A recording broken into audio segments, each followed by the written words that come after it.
Good day or good evening to you, wherever you're watching. Welcome to the penultimate night of action here in Doha, the Qatari capital, at the 17th IAAF World Championships, where for 9 full days now, the action has unfolded with a series of breathtaking performances by the world's best track and field athletes. We're on the seafront stretch of road on Doha Bay tonight, known as the Corniche. And as for the ladies, 8 days ago, the men's marathon field had gathered to race over the standard 42.2 kilometre distance. Well, it's a warm evening, but with the race due off at 11:59 p.m. here, that's in around 10 or 12 minutes, it's much cooler this evening than for several days. The athletes, however, still have to negotiate 6 anti-clockwise laps of this dead-flat, fast circuit, and with no pacemakers, we're guaranteed world-class racing and high drama from the 73 starters. Well, I've counted no less than 27 athletes who have run under 2:10 for the marathon. It's a high-caliber field. I'm joined in the commentary box by Mari Yamauchi, 2-time Olympian and second fastest Briton of all time, as we see that glorious spiral mosque not far away. Well, Mara, this field is strong. The humidity is down significantly from previous nights, and great racing is surely very, very likely. Yes, Tim, it certainly is a high-quality field here tonight. East Africans have really dominated the marathon in recent years, and I'm sure we'll see more of that this evening. But World Championship marathons are well known for springing a few surprises, and there are several athletes here tonight who could upset that African dominance and sneak onto the medal podium. If you look at the historical medal tally at these World Championships in the men's marathon, Kenya and Ethiopia are top, but Spain is the third nation in terms of medals. And if you look at top 8, Japan and Italy have also done very well in the past. Well, the crowds built nicely for the women's race as the race wore on. It was a bit of a war of attrition for the ladies. I think some 40% of the field failing to finish, although the athletes have known the conditions here would be very warm and humid for a long time. Some just unable to cope or running themselves almost to a standstill on this quick circuit where judgment is all the more essential. Well, let's take a look at this circuit now here to the eastern side of Doha, that glorious half-moon-shaped Doha Bay. The athletes start roughly in the center of the curve on the land side carriageway. They go through the finish line after 195 meters, and then they have 6 laps of this 7-kilometer loop through 1K there, heading southwards to the southern extremity, a left-hand turn. We'll have them heading north on that right-hand carriageway, and sea to their right. Nice breeze this evening, by the way, much cooler than any other evening so far as they head northwards up towards the central business district. There are extra drinks tables out on the course, as well as their own special drinks tables every 5K. They take a U-turn there at the northern extremity up near the Sheraton Hotel, heading back down south, coming towards the conclusion of their first lap. That's the 6-kilometer point, and then they come down through their original start line, still heading southwards, of course, through that start line to the finish line, at which point they have got 5 full laps to go.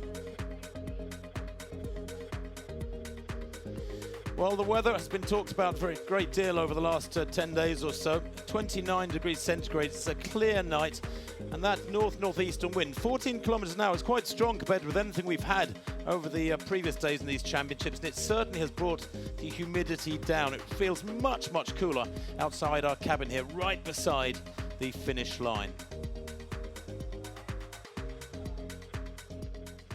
Well, the athletes getting ready now. Mara, with that start, what, about 8 minutes away, something like that. How much warm-up do you actually need in conditions like this? You know, it's still 29 degrees centigrade out there. Yeah, even though it's cooler than the previous nights we've been here at the Corniche, it's still very warm. So absolute minimal warm-up is what I would be doing if I were in this race. In cooler conditions, I might do 5 to 10 minute jog, then some stretching, then some stride outs. But you've got to remember, for a marathon, any energy you expend before the race isn't going to be available to you during the race, and also you don't want to heat your body up at all, so the absolute bare minimum is what's needed here. Callum Hawkins there we saw, the man who was 4th in the colours of Great Britain 2 years ago in London. Indeed, 5 of the top 10 from London are here. There's the defending champion, and he is defending one of that quartet of Kenyans, because of course if you have a champion from your country, they get a buy into the championship, so 3 more athletes are allowed. I'll tell you how good the Kenyan team is.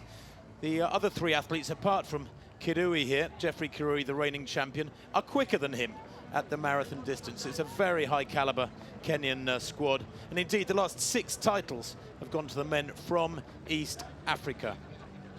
That said, all 3 Ethiopian ladies dropped out in the women's race 8 days ago, so there are no guarantees of a strong run for anyone.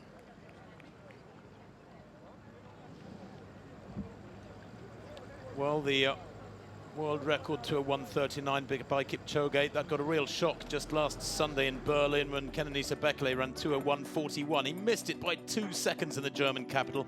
The championship record by another Kirui, that was back in 2009 in Berlin, 2:06.54. The fastest time in the world this year. Well, as I said, Bekele in Berlin 6 days ago.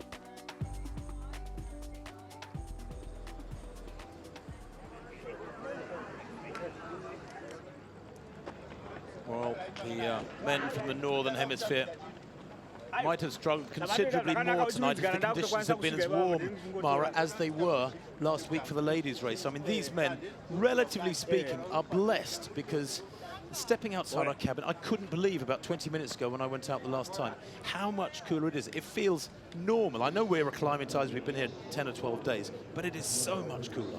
Yeah, it really feels different. We were told a few minutes ago that the humidity was at 48.6%, and in the ladies' marathon a week ago, it was 74%, and the temperature was 32 degrees, so much more favourable conditions this evening for the men's marathon. And the race walk events also have been held on this corniche, 31 and 32 degrees, and humidity in the 70% we saw for those races. So today there's been a real change in the weather, and I think we could see faster times than we were expecting. Well, 73 starters are out there on the road, just limbering up, minimal warm-up required. The Japanese, well, they're expected to put up a strong showing, used to warm conditions like this, although their squad includes the extraordinary Yuki Kawauchi, who has done 95 marathons. He's a man who normally does 9 to 10 marathons a year, when of course most elite marathon runners run just 2. He is a phenomenon, Yuki Kawauchi, who turned professional a year or so back. Ironically, this year he's broken his habit of running 9 or 10 marathons a year, and this tonight will be only his 4th marathon in 2019. Let's remember, Tim, that the Japanese Olympic trials were held just a few weeks ago, and 30 of the top Japanese men stayed at home for that. Despite that, the 3 Japanese here have personal bests of 2:08, 2:09 and 2:10, so they're some way down the rankings in Japan, but still very fast personal bests.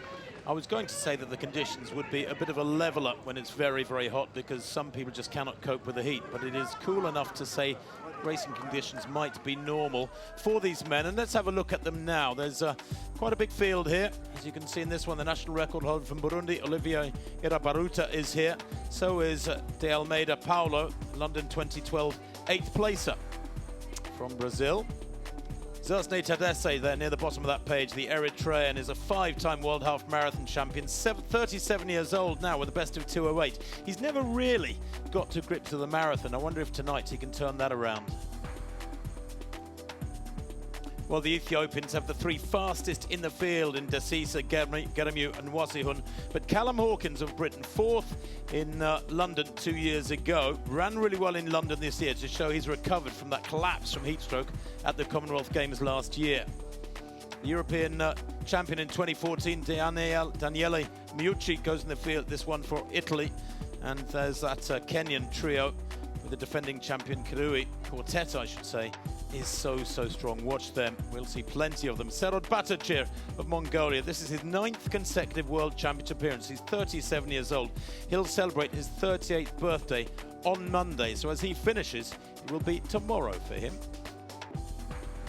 Alphonse Felix Simbu of Tanzania, well, he's the bronze medalist from London 2017. 2 years back, just held off Callum Hawkins to take that pressured bronze medal. And Arikan for Turkey is twice a European champion at 10,000 metres.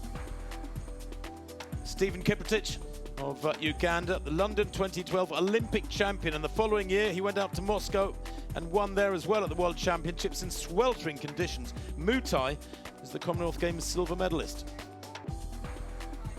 And Zimbabwe have entered a full trio.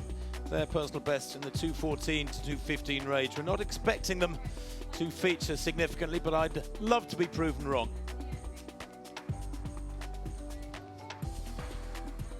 Well, there are a number of very strong athletes here tonight, and we'll pick out just a few of them for you as they come to the line, with the start just a couple of minutes away.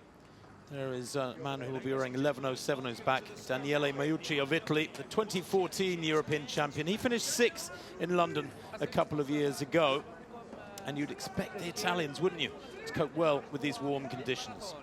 Introducing some of the leading athletes first, the former European champion, 6th at the 2017 World Championships. Well, the last 9 titles have been won by men from Africa, and the last time a European won gold was Abelanton in Spain, back in 1999. It was in Spain, in Seville. There's Solomon Muta of Uganda, the Commonwealth Games silver medalist last year. Bronze medalist at the World Championships in 2015 in Beijing, where again it was very warm indeed. He might be one to watch, because on the Gold Coast, some 21 months or so ago, it was very, very warm as well. Looking nervous is normal. It's controlling those nerves. Mosinet Geremew of Ethiopia. Well, one of that tremendously strong trio. He's the 4th fastest man in history. The world #2 this year as well. He's in very, very good form. Expect the Ethiopians to run strongly. Callum Hawkins, well, as I mentioned, 4th in the last World Championships. The Scottish record holder. His mum and dad out here, coached by his father. And he certainly learnt lessons at the Commonwealth Games when he was leading until the very, very last stages, and he collapsed from heat stroke. Says he has been training in his garden shed. We'll tell you more about that shortly. There's Lelisa Desisa, reigning New York champion, 2 times Boston champion, so consistent. He was the silver medalist in 2013 in the sweltering heat of Moscow, the Ethiopian. And the defending champion, last but not least, Jeffrey Kirui, Boston champion in 2017. A very, very smart racer. Boston is one of those courses where you need to run a clever race, and he's done that time and again and defends his title here now.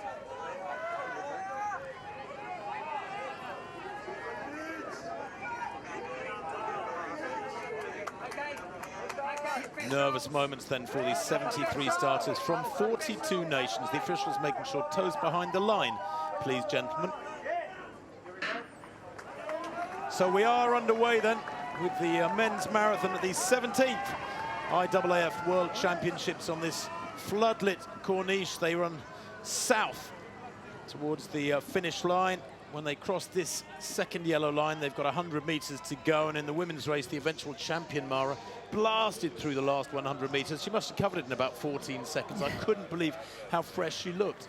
She did look like she had a lot left at the end, didn't she? Really dominated that ladies' race. Of course, much cooler conditions today here, so I think we could see some fast times. Every single race we've seen at the Corniche this week has been won in the slowest time in World Championships history. The women's marathon was some 2 minutes slower than the previous slowest winning time, which was recorded in Osaka in 2007. So let's see what the men can do this evening. Well, Braha there of Sweden, moving to the 4. And looking very comfortable. The early pace, understandably, very, very sheepish. They're reluctant to push on strongly here.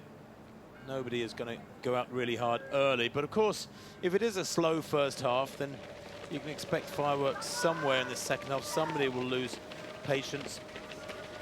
The Swedish athlete Braha we just saw there, Tim, is the oldest athlete in this field at 42 years of age. Yeah, remarkable. And, well, expect the unexpected. As we see Ayala there, heading out at a very crisp tempo and pushing it on so much faster than might have been expected. Lelisa Ayala of Paraguay He's a 2:10 performer, so not somebody to be dismissed. And this is, well, I guess it throws a spanner into the works, doesn't it? It's fascinating. I mean, he's building up a big lead here. The big names, the main protagonists back in the pack behind the 29-year-old, don't want to go with it. He has the ability to run a strong race here. So they won't want this lead to become too huge. If it does grow into a couple 100 meters or more, then you will see people setting off after him. I'm sure the Paraguayan, I suspect, Mara, would be used to warm conditions. Absolutely, yeah.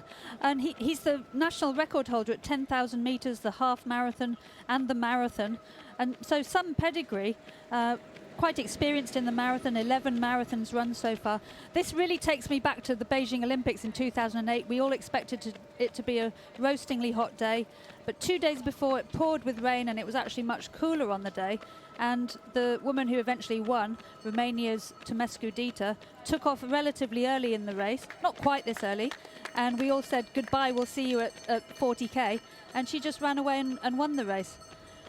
But Ayala making a very, very aggressive move here. You can see his pretty good progression there. 2:19 runner back in 2015, and he's improved pretty much every year down to 2:10.27. So the entire rest of the field just letting him go. Well, he's the Paraguayan national record holder, and he's quite useful. He's run a 63-minute half marathon. Nothing special at 5,000 or 10,000 on the track, but he's running 1,500s and 3,000 in age group championships in years gone by. So while he was only 135th in Rio at the Olympic Games, he's certainly come on a bit over these last 3 years. Desisa leading the chasing pack, but look how strongly he's striding out. Of course, it's easy to look strong and impressive and well balanced and enjoying yourself in the early kilometers. Just about anybody in that big pack behind him could be doing this in the early miles. It's a case of how well you can sustain it and maintain the tempo. But interesting, Mara, that Desisa has gone to the front of the main pack, maybe a little bit frustrated just how slowly they are meandering along the road, these silver medals from 2013. Yeah, absolutely. The Ethiopians have an absolutely formidable team, top 3 on the start list in terms of time. But we did see all 3 Ethiopian women drop out of the women's marathon a week ago. Desisa, again, the New York reigning champion. We've been told he's going to be running the New York Marathon again just next month, but let's see how he fares today. Well, they negotiate this first turn at the southern tip of the course on the Corniche. Nice wide sweeping turn. That plenty of big city marathons have got much tighter turns than that at their different points. The U-turn at the far end of the course, what, about 3.5 kilometers away, because remember, this is a 7-kilometer loop, so almost exactly 3.5 kilometers long. Is a slightly tighter one, but it is a variable point. It's what they call the stretch point on the course, where the organisers were able to move and adjust the length of the entire strip along the Corniche. And that's how they've been able to make sure that from the finish line, around one lap is exactly to the meter, to the centimetre almost, 7 kilometres. And I think that there is the Swedish athlete Abraha, who we saw right at the beginning, the oldest in the field at 42 years of age, a personal best of 2:14.44. So he now is the sole member of the chase group. We've got to remember not just the weather conditions here, but this marathon started at 1 minute to midnight, which of course is the time when most athletes would be in bed asleep. And the athletes will have had to adjust to that. So, for example, some of them have been sleeping in until what's effectively lunchtime, staying up late, training in the dark in the evening, because you can't expect to live your life normally getting up in the morning, going to sleep in the evening, and then turn up at midnight and be at your best. So all of the athletes will have somehow, in their own way, adjusted to this very late start. Glorious images of the chasing pack gradually reeling in. Abraha, the former Eritrean, running in the colours of Sweden. He recently won the Sweden versus Finland 10,000 meters. That is a monstrously important two-way athletics meeting, a clash between those Scandinavian nations, which has been going on for decades and decades. So there'll be many back in Sweden cheering him on, of course. Ayala, well, look at that lead. That is monstrous. And he's got the jump in the field. He doesn't exactly kiss the ground, does he? He's not. You can hear him going clump, clump, clump. He's not really one of those athletes who seems to kiss the ground with his feet. I mean, he does look quite smooth and relaxed. He's obviously, you know, got his own race plan. It's really interesting, actually, when you see athletes attacking races like this. They've obviously got their own plan and they go out and do it come what may. Of course, in the 2 race walks in the men's events, we saw Japanese athletes go straight to the front and pretty much stay there the whole way. This is actually a very fast course. The road surface is very good. You know, no corners. It's completely flat, only 2 U-turns to negotiate. So in fact, it's actually quite a fast course, although warmer temperatures than you would really want for fast marathons. 73 athletes on the start list, representing 42 countries. And there are full teams, full quotas of 3 athletes from a number of countries: Brazil, Eritrea, Ethiopia, Italy, Japan, Kenya. Of course, they have the extra athlete. South Africa, Tanzania, Uganda, USA and Zimbabwe.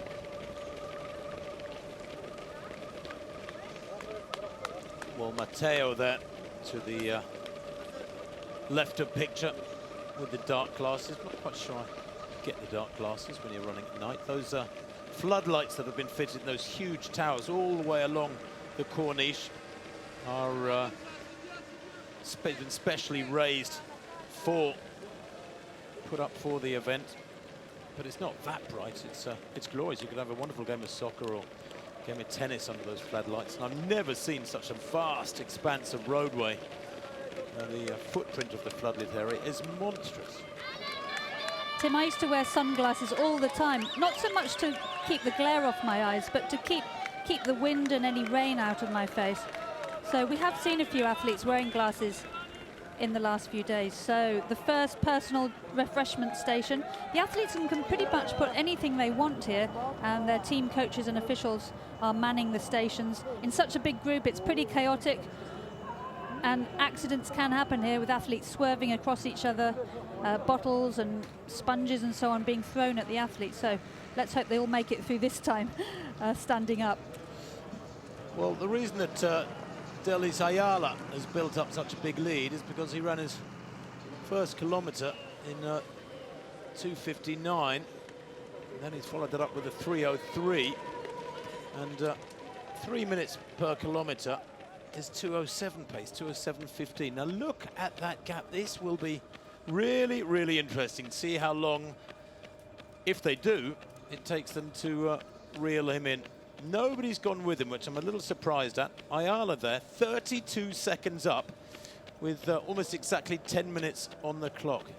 The last time I remember something like this happening was at the Beijing Olympic Games, when Sammy Wanjiru, the late Sammy Wanjiru, bless him, of Kenya, charged off into the distance from a very, very strong field, of course, and never came back. Ran incredibly quick. I think it was a 2:06, and the heat in Beijing 2008, the humidity as well, was really, really high. And Wanjiru, I think, was in world record form that day before as he ran on to Olympic gold. Now there's an idea of the gap in that shot of the corniche. It's so big, it's hard to pick out the chasing pack in that shot. I mean, 32 seconds is getting on for about 270 meters, something like that. Sorry, about 170 meters. We've never seen a medal sweep in this event at the World Championships, and I think the main candidates for that, if it were to happen, would be Kenya and Ethiopia. But we do have strong other teams from East Africa, notably Eritrea and also Tanzania, Uganda. Yeah, with the East Africans, I mean, I tend to bunch them together with that moniker, but of course they're fiercely proud of their nations. Uganda have got a growing reputation in the distance running world. There's Callum Hawkins, perhaps the most favoured of the Europeans, certainly. He ran a 2:08 personal best in London, which was so important. It came, what, some 12 months after his dramatic collapse at the Commonwealth Games in March 2018. And he was well in the lead. He said he felt absolutely fine, and the next minute he was lying on the road. It was, of course, help got to him eventually. but so often, Mara, when you hear about people collapsing from heat stroke like that, you think maybe they've done themselves some irreparable damage. But Callum Hawkins bounced back, and a year later running really well in London last April, which signals him out to me, and he says his preparation has gone really well, as one of the serious non-East African challengers in this race. Ayala there, taking a sharp right across the road towards that drink station. It's almost like he only spotted it with about 40 yards to go, but already feeling the heat. And is he doing just the right thing there, Mara, pouring that cool water over himself? Absolutely, yeah. The athletes will use the water not just to drink, but also to cool themselves down. And we also saw at the end of that station some sponges. He didn't take the sponges, but water on his head. Absolutely, we've seen that throughout the outdoor races all of this week. A bit cooler today, but still 29 degrees is pretty warm for marathon running. And keeping your body temperature down is really crucial in these circumstances. And in fact, there's been a conference here, an IAAF conference here on road running in these kind of environments here this weekend. And there's actually been a project going on called the Heat Stress Project, where athletes in the endurance events have been asked to volunteer to swallow a very tiny thermometer in a capsule, and that monitors their core temperature and transmits their body temperature back to base. And that data will be used to see how best the athletes can cope with high temperatures. The organisers have really made a big effort to mitigate the effects of the heat and humidity on the athletes.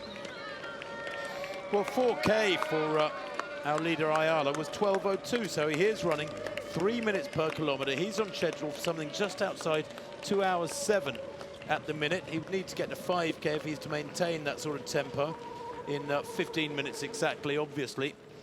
There you can see the rest of the pack a long way down, those names coming through. Shields and Hicks in this one as well. I think we just caught a glimpse of Ratchik, just 2 or 3 seconds ahead of that big second group. Yasin Ratchik of Italy, the bronze medalist for last year's European Championships, PB of 2:08:05. Well, we're going to get a chance now to show you just how tough it is to get your water at this speed. Athletes have to practice this in training, and they all should. Athletes of this caliber should, on their longer training runs, when you're fatigued, try and grab the water. Now watch this, 3 times this athlete tries to grab water, misses once, twice. Note slippery bottles. They're, of course, very, very wet because they've come out of a fridge, I think. And it's just, you've got to slow down that little bit, but make sure you get it. It's absolutely critical in any marathon to get the liquids on board, to be drinking long before you feel thirsty, but even more so in these warm conditions, Mara. Even though it's much cooler, you know, 29 degrees centigrade is very warm for marathon running. Yeah, absolutely. I mean, these athletes will have practiced carefully. They'll have thought carefully about what they put in their drinks. Most of them, I imagine, will have some sort of carbohydrate sports drinks in there, but because it's very hot, they might have added a bit of salt or electrolytes. Some of them may include caffeine in some of their drinks, but that water station we just saw, that was the general water station, so those bottles were just water, and it's at their personal refreshment stations where they have their own personal drinks. I think there are 2 personal refreshment stations on each lap, so plenty of opportunity to get what they need. But of course there is a limit to how much you can digest per you know, time-wise, per hour, say. Well, I've got news for you. We have a pull-out already. The race 15 minutes old, and I can tell you that, unfortunately, Stefano Huche of Tanzania, he's a 2:12 performer, so he's a pretty useful marathon runner, has pulled out of the race. Huche, wearing 1732, is down and out. He hasn't run a marathon this year, no time for him this year. Ayala has gone through 5K in 15:06. The main pack they're going through in about 15:56, so 50 seconds down. That is a big gap. That's got to be, well, nigh on 280 meters, something like that. So Ayala on for a finish time of under 2:08 at the moment, so he's really giving it some despite these hot conditions. And you can see there they passed that 5 kilometer marker, which of course they will pass every 7K. So it'll be the 12K marker, the 19 kilometer marker, the 26K marker, and so on. He is drenched. He looks like he's just had a quick dip in Doha Bay. I suspect he and many others feel like having a dip in Doha Bay. But, you know, if you've got these extra water stations, Mara, and the drinks, and you've been you know, practicing for these conditions, then these are far more manageable conditions than we expected. Absolutely. Heat acclimatization is the absolute top priority. So before the Osaka 2007 World Championships, I spent 2 weeks training at home in Tokyo, where it was very hot. It was late August. And I got up very early in the morning initially, and as I acclimatized, started to train a bit later in the day. So if these athletes have spent some time acclimatizing to hot weather, they should be okay. Callum Hawkins famously set up a heat chamber in his shed back at home. So absolute chaos there at the drink station. Oh my word, it's almost painful to watch. You keep expecting something to go down. There's full bottles being knocked onto the ground and that massive pack running through them. It looks like they got away with it that time. That pack will thin out, but maybe the density of that pack, Mara, suggests that they are going pretty slowly, that pack. I mean, 15:56 at 5K from them. Just checking down the lists. Well, they're on about 2:14 pace. Yeah, so I mean that's, you know, the slowest winning time in this event, just inside 2:16. That was in Osaka 2007, Luke Kibet. So comparable sort of speed. I mean, don't forget, Ayala's taking it out from the front, but don't forget this is very, very early stages. 5K into a 42K race, and I slightly fear for him that he's going to get swallowed up by this pack, but I mustn't speak too soon. Well, Mara, only 18 minutes on the clock. They're coming up towards 6 kilometres, the early stages. But let's have another look at that drink station and the potential chaos of having the drinks only on one side. I'm not sure why they can't be on two sides of the road, those drink stations. You've got athletes there veering across from the right of picture towards those drink tables and the sponges. They slow right down. That is so different to the way Ayala was able to negotiate that drink station. Grab a bottle nice and relaxed, grab a sponge, do his own thing. That's a significant compromise already for many in that pack. They probably lost 5 seconds to this man, just slowing down there. Absolutely. We saw athletes swerving across. I saw one of the Bahrain athletes trying to get across, and he wasn't able to. So when you get a big pack going slowly like that, the drink stations are absolute chaos. And it's not just drinks thereafter. In the races, outdoor races we've seen this week, we've seen hats full of ice being thrown. We've seen ice neck collars. That seems to be the key piece of heat equipment from the Japanese team. We've seen quite tall hats being filled with ice by the German athletes. We've seen ice packs being held in the athletes' hands. So all manner of things they're trying just to keep cool. Well, there's that big pack. It's still, what, 5 or 6 men wide in the center of the pack, maybe more. He's gone through 6 kilometers in 18:11. That's a 3:05 Ayala out in front, the Paraguayan. So his slowest kilometer now. Is that an indication that he's beginning to feel the pace himself? And look at this gap. The pack to the extreme right of picture. We swing left further and further and further in this wonderful shot on this lovely clear night, because so much of the week there's been a sort of haze over the city with the high humidity. And where is Ayala? I can't even see him yet. There he is, center of picture now, chugging along on his own. And that's got to be 300 meters up the road from the main pack. And let's just give him recognition for this brave run. Some might call it a little bit foolhardy, but Derlis Ramon Ayala Sanchez, I love the name, Derlis Ramon Ayala Sanchez is way out in front on his own. Not quite sure why he's not hugging that left-hand curve. He's not running the shortest line. But anyway, he is a 63:19 half marathon runner. He ran the London Marathon back in April in a notoriously quick course. He's swung right to go to this specialist drink table, as he's at about 7K. Ayala there waiting patiently to get to the P's, because they're in alphabetical order. There he is. It only looks like water to me. I don't think that's a specialist drink. Yeah, it just looks like water to me. Well, Callum Hawkins is one man who will be absolutely focused on getting his drinks on board throughout this race. There is Hawkins in the white vest, centre of picture. It was great to see Hawkins running so well at London in April after his horrible experience at the Commonwealth Games, leading with an enormous margin in the men's marathon there, on the point of becoming Commonwealth champion and then collapsing on the road. He then got up and tried to carry on, collapsed again, and at that point his race was over, and said he didn't remember much after that second fall. So not a good experience at all for Callum Hawkins. But good to see him back here. He's had his heat chamber shed at home in Scotland up to 39 degrees apparently. He says it's a big proper shed, it's not a wee tiny one. So nice to see the Scottish record holder Callum Hawkins doing well there. Well, I can tell you, just checking the bio of Ayala, that he actually ran 2:10, a national record and a personal best, on the 22nd of September. So 2 weeks ago, Ayala in Buenos Aires finished in 5th place in 2:10.27. It was, of course, a significant personal best. He's already run 3 marathons this year, 20th in London in 2:13, 5th at the Pan Am Games. That was only on the 27th of July. So that was only, what, some 9 weeks or so ago. And then a 2:10 in Buenos Aires 2 weeks back. So he's got to be running on tired legs here. Is this just a chance to grab the spotlight, or indeed are we seeing one of the most extraordinary front-running performances of all time in World Championship history? Through 7K, Tim, Ayala's split was 3:06, but the chasing pack were on 3:03 or thereabouts. So very gradually closing the gap, but he's still over a minute ahead of the lead group, the second pack, sorry. Yeah, 21:17 for Ayala, and the main pack 22:18 going through 7K. So he has built up a 1 minute lead. Braha here of Sweden, the 42-year-old that we mentioned earlier. He's only a 2:14 performer.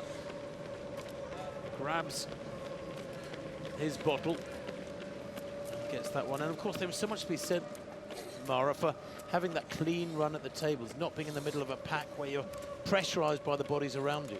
Absolutely. I mean, normally it's easier to run in a pack because, you know, you can share the load at the front of the group. You could pace-making duties, if you like. You can just switch off, let other people do the work. If it's a windy day, you can let other people cover the wind for you. But you do end up, you know, not being able to see exactly where you're going, and especially at drink stations, you can end up having horrible accidents. I saw in one marathon an Ethiopian woman be pushed from behind at a drink station and went straight into the corner of the table and ended up having to retire from the race. I'd be surprised if we get through this race without seeing any falls at the drink stations. Well, those are the two unexpected early leaders as we're in, what, 24.5 minutes into this World Championship marathon race. Ayala of Paraguay there, his second marathon in 2 weeks, his 4th of 2019. Looks fresh enough, doesn't he? I guess it's easy to look fresh after half an hour. It's how he'll look after an hour and a half that is far more pertinent. Yeah, I mean, extraordinary that he's just done that marathon 2 weeks ago. He's obviously recovered reasonably well to be here. All the athletes here have, of course, had to qualify and be selected by their national federations. The qualification standard for Doha was 2:16 for the men, and we are already into the qualification period for the Tokyo Olympic Games next summer. The qualification standard for that event is 2:11:30, and the qualification started in January this year and goes on till the 31st of May next year. And a finish in the top 10 in this race also is a Tokyo qualifier. And of course, the world rankings now also will be used as a qualification route to Tokyo, and the athletes here will earn valuable points for those world rankings. So it looks like the group just stretching out a little now, getting a little bit more strung out. I wonder if they've upped the pace ever so slightly. We'll bring you the latest split as soon as we get it. Well, 24:22 for Ayala at 8 kilometers. That was a 3:05, so he seems to be knocking out 3:05s regularly now. And the pack 25:25, so actually he's taken another couple of seconds out of the pack. Very, very gradually he is moving away. And in fact, Desisa leading the main pack, that was a Braha. He was 1 minute and 3 seconds ahead of. The main pack is 1 minute and 13 seconds down on Ayala. So he must be just about exactly 400 meters ahead of the main pack now. That means we have to remember, if you know your marathon running, you know that means just about diddly, nothing, zero when there's so many kilometers to run. He's run 8K, he's got 34 to go, and I suspect there's some trials and tribulations for the 29-year-old Delis Ayala to come. There's Abraha in second place. What do you think's going through his mind at the moment, Maros? We see this chasing group where there seems to be a bit of indecision, and of course it's the Eritrean who's leading, Zersne Tadesse, the former world record holder in the marathon, who's leading the pack and has decided, I think, enough is enough, and is pushing on a little bit here. But what would be going through the mind of one of those two, each of those two guys out in front? It's really interesting, actually, because the danger in a really hot championship race is that the race sets off very slowly, and if you go with that, what effectively happens is it becomes a half marathon race or a 15-kilometer race. It's not a marathon race because the early stages are so easy. This is exactly what happened in the Beijing Olympics when I was competing. We went through 15K, very easy. It was well within the capacities of everybody there. So it really kind of became a half marathon race or even a 10K race, because it wasn't until the last 10K when we were really, really suffering. So this slow start for the big group, behind these two individuals on their own, they're starting nice and steady, and that means that the slightly slower runners, the runners with slightly slower PBs, will be in the mix there. So 9K for Ayala in 27:31. That 9th kilometre for him, though, was 3:09, his slowest by several seconds. So just wondering, as the 10K mark, the 6-mile mark in effect approaches for him, whether or not he is beginning to feel it a little bit. The pack, mind you, running, what, 3:02. Abraha ran at 3:02. The transferee from Eritrea here, Abraha, acting almost as a target for the pack, who are being led on, who are being dragged along the road, perhaps to a more respectable tempo by Tadesse. And we saw a medal won by Sweden just yesterday in the men's 20K walk by Percy Karlström. So I wonder if Abraha was inspired by that. And at the head of that group is Tadesse, the 5-time half marathon champion running for Eritrea. He's also won the World Cross Country Championships back in, I believe it was 2007. Not quite got the hang properly of the marathon yet, but he's joined a new coaching setup recently and certainly has the potential. I mean, 5-time champion is pretty phenomenal.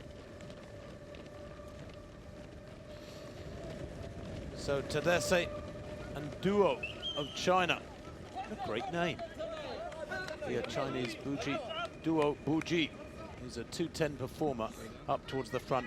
Well, as we have almost half an hour on the clock, for those of you who have joined us in the last few minutes, let's have a quick look at the way this marathon got underway here on the Corniche about 30 minutes ago.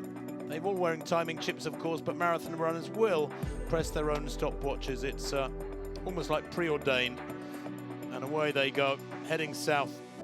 A lap and a half ago now. It's a 7-kilometre loop that they negotiate. 6 laps to go is what they saw when they came through the start line, the finish line rather, because the first 195 meters leads them through to the finish line. The Ethiopian trio expected to really do something here. They are the 3 quickest in the field, but the Ethiopians have a habit of perhaps under-delivering. I don't think it's unfair to say that. At major championships, the federation tend to just select their fastest 3 athletes, and that isn't necessarily the way to go. Yeah, bizarrely, despite their strength, Ethiopia have only won this event once. That was a bearer back in 2001 in Edmonton. Well, the 10K split, they're 30:41. Our computers actually say 30:40. We're not going to argue over 1 second. 3:09 again, the split there for Ayala. And unless your name is Kawauchi, the very concept of running a great marathon 2 weeks after your last 42-kilometer effort is almost absurd to contemplate. But Ayala 30:40, let's see what the gap is. Are they closing? Are they beginning to reel him in as yet? Abraha there. Oh my word. Who is that charging across like a lightning? That was Jari of Zimbabwe, I think. So not much planning ahead going on as the athletes approach the drink stations here. I think it's a measure of how hot they're getting already, that they're obviously desperate to get to their drinks. Often in cooler races, you sometimes see athletes just skipping the drink stops. You know, they're not that bothered, but in this race, everybody really making an effort to get them. And then the bottles discarded on the ground, easy to trip over. So drinks in such a crowded race, lots of scope for accidents to happen. Well, the gap is 1 minute at 10 kilometres. 32 kilometres to go. That's an awful long way. Big distance. You know the old adage that a marathon halfway point is at about 20 miles, call it for argument's sake 30 kilometres, 32 kilometres. In other words, you have to get that first hour and a half of running out of the way. How did you approach that, Mara? Did you always think, you know, I've got to get halfway feeling really comfortable? And can you remember a marathon where, for example, you didn't feel great at halfway and it did indeed turn out to be a really bad experience? Yeah, so when I ran the New York Marathon in 2010, I went into that race with a hamstring injury. And was that a good idea? Well, I was able to run and train. It didn't stop me running, but it was difficult, if I'm honest. And I was a bit lacking fitness. I thought I was in better shape than I was, and it was a struggle. But let's remember that when you set off in the first half of a marathon, particularly in conditions like this, you're running considerably slower than your top speed, so it can feel really easy. But in the first half, you really need to conserve your energy, not do anything flashy, just keep your energy, tick off those early kilometers with as minimal effort as possible, because the race definitely, you know, won't get going until into the second half. And as you said, even past 20 miles or 30 kilometers, that's when the real racing begins. But of course, marathons can be won and lost well before the finish. We've seen that a lot in the past. Geoffrey Kirui, the defending champion, his margin of victory from London 2017 was the second biggest ever at 1 minute and 22 seconds. So the other athletes really need to be aware of breaks being made. But at 10K, I think it's still very early days. Of course, the Paraguayan out in front, if he can keep that going, you know, the chasing group will have lost touch with him. But through 10K, he was on pace for about 2 hours 10 finishing time. He started off at sub 2:08, so he has slowed down slightly. Well, I can tell you that he's gone through 11K in 33:52, Mr. Ayala here. And that 11th kilometre, the writing beginning to get clearer and clearer on the wall, 3:12. So he's gone from 3:05 clockings to, well, below that actually, the early kilometres, then 3:05s, then a couple of 3:09s, and now at 3:12. He is slowing. Many in that pack, of course, are just cruising along. Kawauchi, by the way, was 16 seconds down on the pack at that 10-kilometre mark. So he is struggling already in what is his 4th marathon of the year. And we can have a look at the gap here. Now, you can see as they come towards this northern end of the course, we're looking southwards. You can see Ayala there, bottom right of picture, with that vehicle accompanying him, and a motorbike, of course, with our camera on it. But top left of picture, there's the pack just coming into view. So it's a couple 100 meters now, maybe a little bit more, but it seems inevitable. Not quite sure what's going through his mind. Maybe hoping upon hope that his legs would perform a miracle and draw him clear of this World Championship field with all its talent for the full 42 kilometers. And Braha of Sweden has been swallowed up by that group, led now by Kipruto of Uganda, the 2012 Olympic champion from the London Games. So Stephen Kipruto looking very relaxed and comfortable at the moment. Of course, also the 2013 Moscow world champion in very hot conditions. Yeah, interesting, isn't it, to see one of the big names moving to the fore there. They negotiate that little chicane up towards the northern end of the circuit. By the way, Ayala went through in 33:52 at 11K. The pack in 34:56. So they're still well over a minute behind him. Abraham of Switzerland there to the left of picture with the biggest headband I've ever seen. I think it is clearly something I've not seen before, Mara, but must have ice in it or a frozen gel in it to try and keep the head cool. I'm wondering about the application of the rules more and more in marathons when I watch them these days, because of course this trend to be grabbing what is effectively different bits of equipment during the race was started off in Rio by Alberto Salazar with Galen Rupp grabbing those cooled hats at every 5K drink station. There was a hats with an elastic band holding it to his drinks bottle. They effectively became not just drink stations, but equipment stations. And I've never seen that before, what Abraham, the Swiss, is wearing. I don't know if you have, but... I think he's definitely got ice in there. I think they're ice packs. We've seen the Japanese athletes wearing a similar thing around their necks, and I'm pretty sure they're packs of ice in there to try and keep cool. We were seeing all manner of things being thrown at the athletes in the walks races. We saw stockings full of ice, we saw hats full of ice, bags of ice, towels with ice in, water bottles, sponges, all manner of things. If you read the rules on the personal refreshment station simply say the athletes can provide their own refreshments. It doesn't say only drinks or you're not allowed hats or towels. It just says your personal refreshments. So within reason, the athletes can put whatever they want there. However, having said that, there is also another rule which prevents athletes from receiving assistance. So they're not allowed to receive, any kind of help. Obviously, getting a lift is going to be blatant cheating. They're not allowed any kind of assistance from the side of the course. And that includes receiving drinks outside the personal drink station. So they're not allowed to receive drinks from people just standing on the course. And that's Johan Dean, the 50K walk world record holder. He twice received a drink back in, I believe it was the London Olympics, and was nearly disqualified by the referee. So the race referee will be watching and ensuring that none of the athletes receive anything outside the drink station. So another casualty there. That's Mert Geremew of Turkey, former Ethiopian, running in their colours. He's a 2:11 performer, and he's had enough with, some 37 minutes on the clock. Geremew, this was just a couple of minutes ago as he decided enough is enough. Can't be enjoying himself too much out there. 38.5 minutes on the clock now. And there are the splits. He's 37.02. The pack has gone through in 37.10.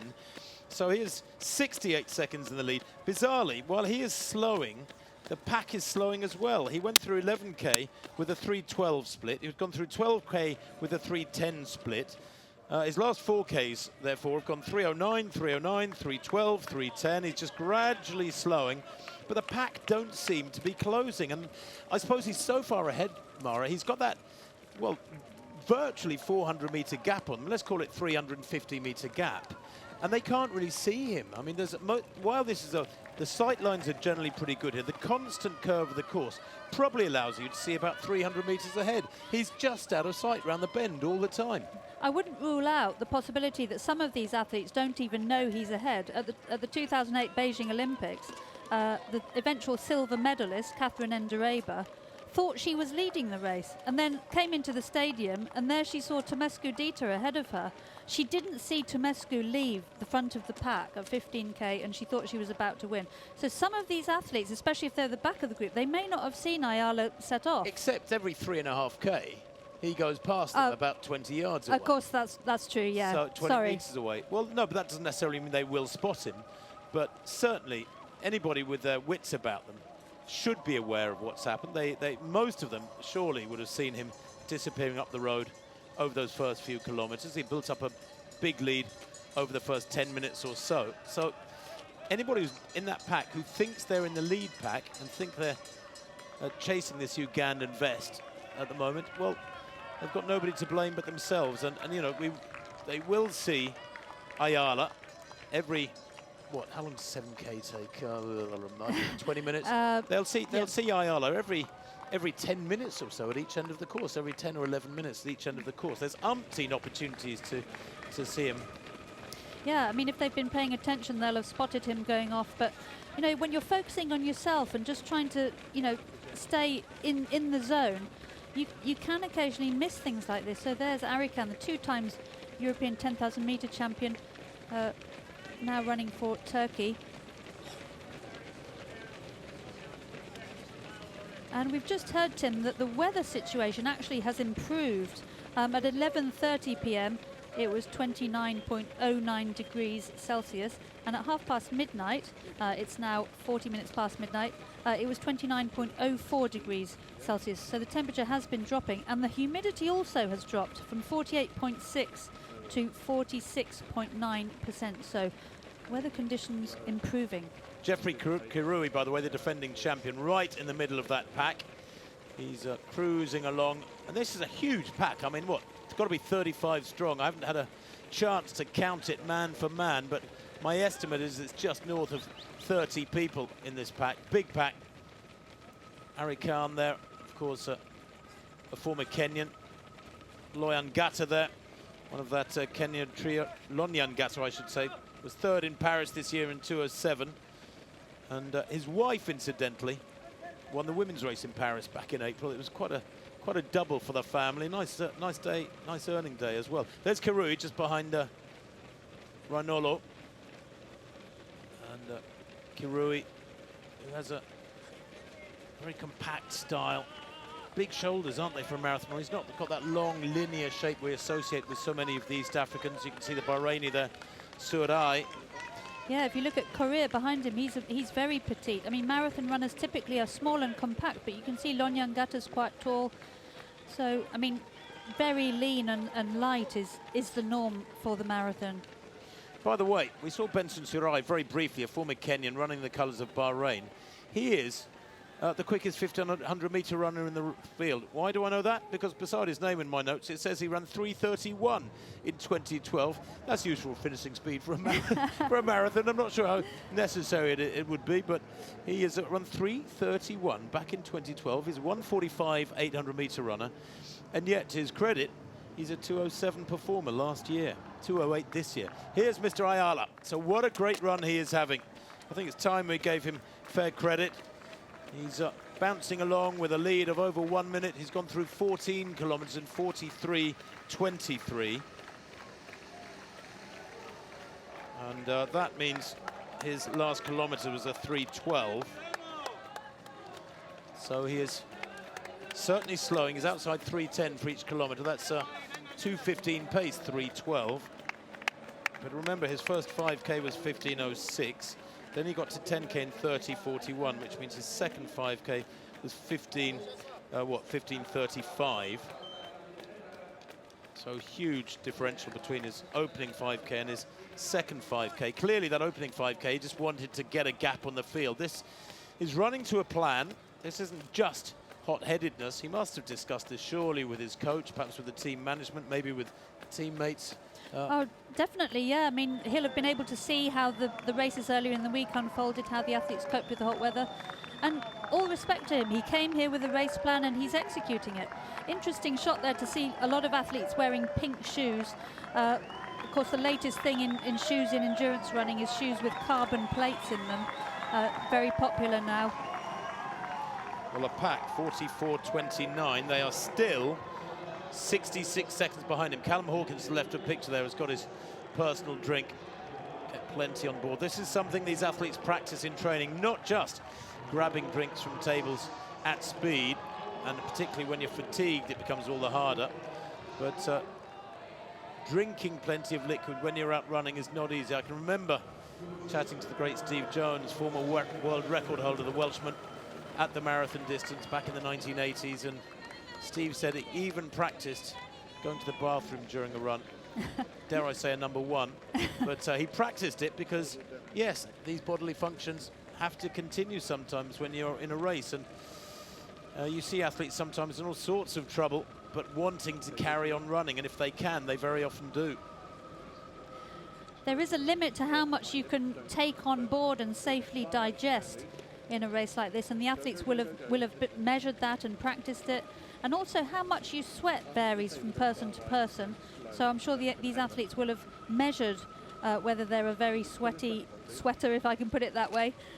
You can weigh yourself before and after a run and then calculate how many litres you sweat per hour and then work out how you're going to replace that fluid. Of course, you don't need to be fully hydrated on the finish line. You want to be fully hydrated at the start. But by the finish, you can afford to be you know, a fair bit dehydrated, because your body weight and any fluid is weight that you have to carry. So we understand Callum Hawkins has lost his timing chip. Now, this happened to a German athlete in the 20 kilometres walk last night, I believe. Mara. I'm not quite sure why those chips are working loose or failing to function. I wonder if actually, and it doesn't sound like a plausible reason because they get plenty of water over in races in the rain and so on, but I just wonder whether or not a little bit of that water, these huge quantities of water these athletes are pouring over themselves, is getting into the works, quite literally. Yep, the athletes put the transponders on their shoes. So in the 20k walk yesterday, partway through the race, we saw no mention of the German athlete Linker, and then he eventually finished fourth, and it turned out that there was a problem with his timing chip. So Hawkins at the moment not appearing on our screens, which rely on the chip timing, but if we can find out some splits for him, we will bring you them. Well, hopefully he's going to be alongside somebody who has got a timing chip on their shoe that works for most of the time. Clearly we can spot Callum Hawkins very easily in those British colours. Ayala here has gone through 15k in 46.34. 46.34, as you can see. The pack have yet to go through 15k. They'll go through it any second now. But 46.34, Mara, at 15k has him on schedule, I reckon, for about 2:11, 2:12. Yeah, that's right. I mean, 3:11 was his last split, just around that level. So he's been pretty consistent. And whether we'll see him struggle a bit later on, we don't know yet. But he's really giving it some and keeping it going so far. So Lonyangata then, beginning to stride out. Lovely relaxed arms he's got. 47.36 for him at 15k, so he's 62 seconds back. So that might suggest this lovely languid stride of one of the Kenyan squad is actually beginning to eat into the lead of Ayala. You can see the names going through and their positions in that big pack. This is still a pack we're talking about. These are athletes who are very much there. Mutai, Simbu, Surai of Bahrain, Mateo of Spain, Epperson of the USA, one of that USA squad. And that pack, remember, on around 47.36, 47.37. So once you get down to the 40s here, you see people who are beginning to peel off the back of this pack. Perhaps at the top of this picture, we're seeing athletes who are 5 seconds down on Lonyangata there, who negotiates this curve. Around they go, just beginning attritionally to thin out a little bit, isn't it? That's a Norwegian vest at the back of that pack. If that is the case, then that would be Gebret Sadik. Well done, Nagash Gebret Sadik, the only Norwegian competitor here, the 32-year-old. He's a 209 man last year, pretty useful. Asylum seeker from Eritrea, granted Norwegian citizenship back in 2017. Well, Ayala, 102 ahead at the moment. The second group have got him in sight now. This is a long, straight stretch at this stage, but the vast majority of the, well, it's 3.5 kilometers, the circuit, isn't it? The curve around the bay. The vast majority of it, Mara, they don't have him in sight. That's right, yeah, they might get glances of him as he passes the other way at the same part of the curve. But this is really interesting because in a course where you're going through buildings and lots of turns and so on, a leader can easily get out of sight, and that's a big mental advantage because the lead group don't know how far they are ahead. Ayala has a big lead here. They'll catch glances of him on the other side, but once he's out of sight, you know, out of sight, out of mind, I think is a useful phrase to use in this situation. So Hawkins there, the lonely figure amongst huge group of East Africans. The East Africans have really dominated this race in recent years. If we go back to 2007, Victor Rothlin of Switzerland was the bronze medalist then, and since then all the medalists have been East Africans or East African-born athletes. The silver medalist in 2007, just ahead of Rothlin, was Mubarak Shami, Kenyan-born Qatari athlete. And before Rothlin, we mentioned before, Tsuyoshi Ogata of Japan won bronze in 2005. And in 2003, Julio Rey of Spain the silver, and Stefano Baldini of Italy the bronze. But in more recent times, the East Africans have been utterly dominant.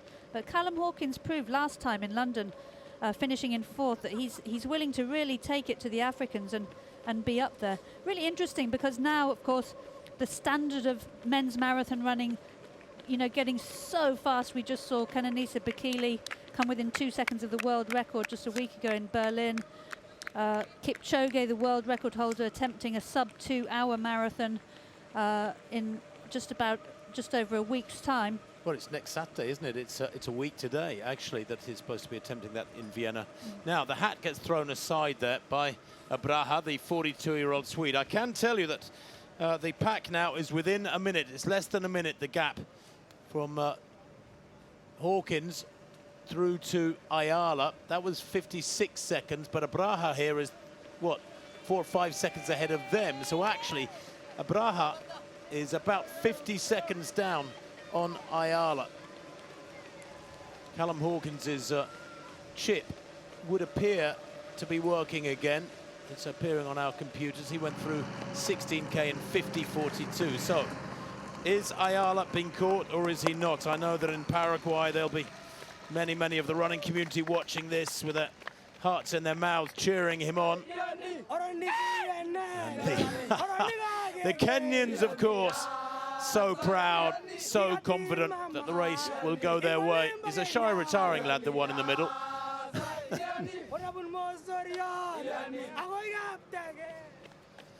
Well, he used to be until he got into running. Ayala locked into his own little pattern of thought.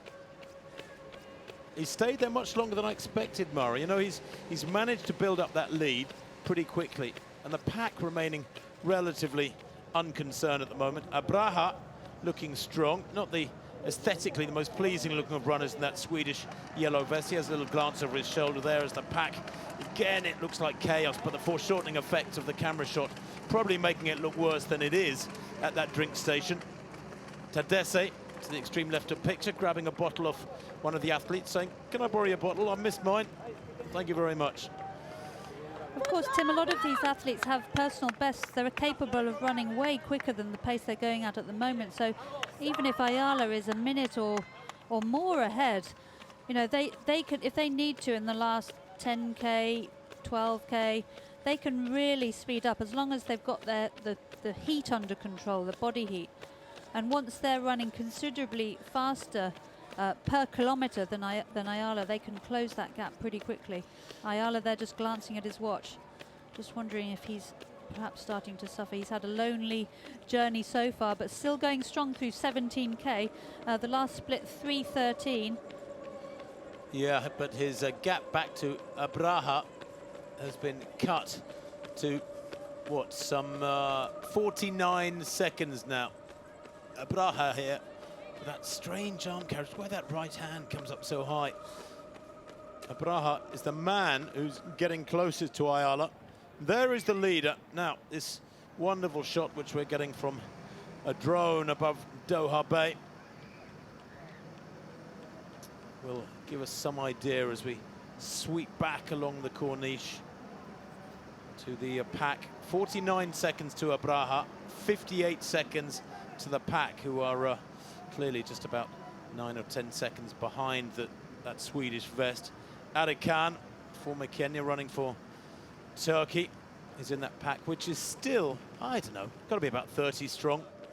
It will start thinning out, although I suspect we'll not see the main protagonists really make their big moves until we're into the final quarter, Mara. Do you think that, or do you think somebody will lose patience in this third quarter? That we're nearly in the third quarter and not very far from halfway. Of course, we're still in the second quarter. I'm getting ahead of myself.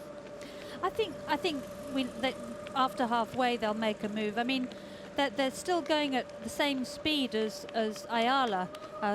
The main pack had the last split of 3:13. I don't know. I mean, it's a funny race. You know, it's still 29 degrees. Let's not forget it's roastingly hot out there. We're just starting to get a little bit spread out now. They are, aren't they? Yes, the chase is on. That's Tadesse beginning to push on. Of course, what can happen in this situation is everyone just goes along at a nice steady pace. And it takes somebody to go to the front and pick the speed up. Otherwise, the group can just sort of dawdle along and not much happens. And in the Osaka 2007 World Championships, that was going on in just after halfway. And I went to the front at 29k because I knew I didn't have the finish that some of the other athletes had over, let's say, 2, 3, 4 kilometers. So I thought, right, I have to make my move now.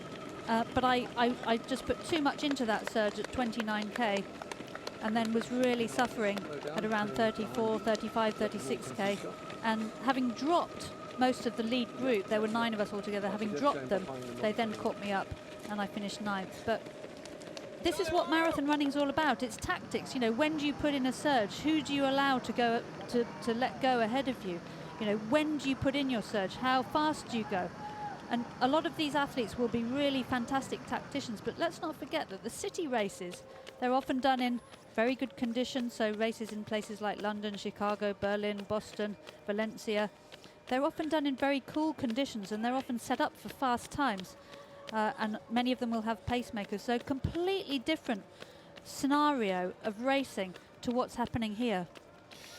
Well, the slowest ever World Championship marathon was in 2011, I think it was. It was in 2007 in 2007 in Osaka when Luke Kibet took gold for Kenya, and his halves were 68.30 and 67.29 for his eventual winning time of 2:15.59.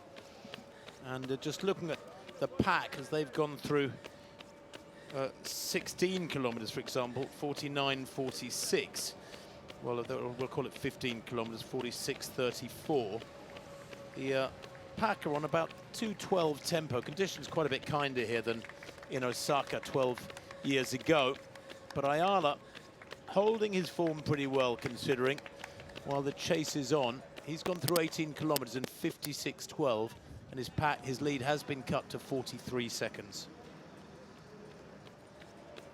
So he had just about a minute on the chasers previously, but that lead is now down to 47 seconds. And Tadesse looks like he's quick glance behind. He wants to know how far behind he's left that pack. So Tadesse now surging and trying to get away from that group and chase down Ayala and Abraha ahead of him.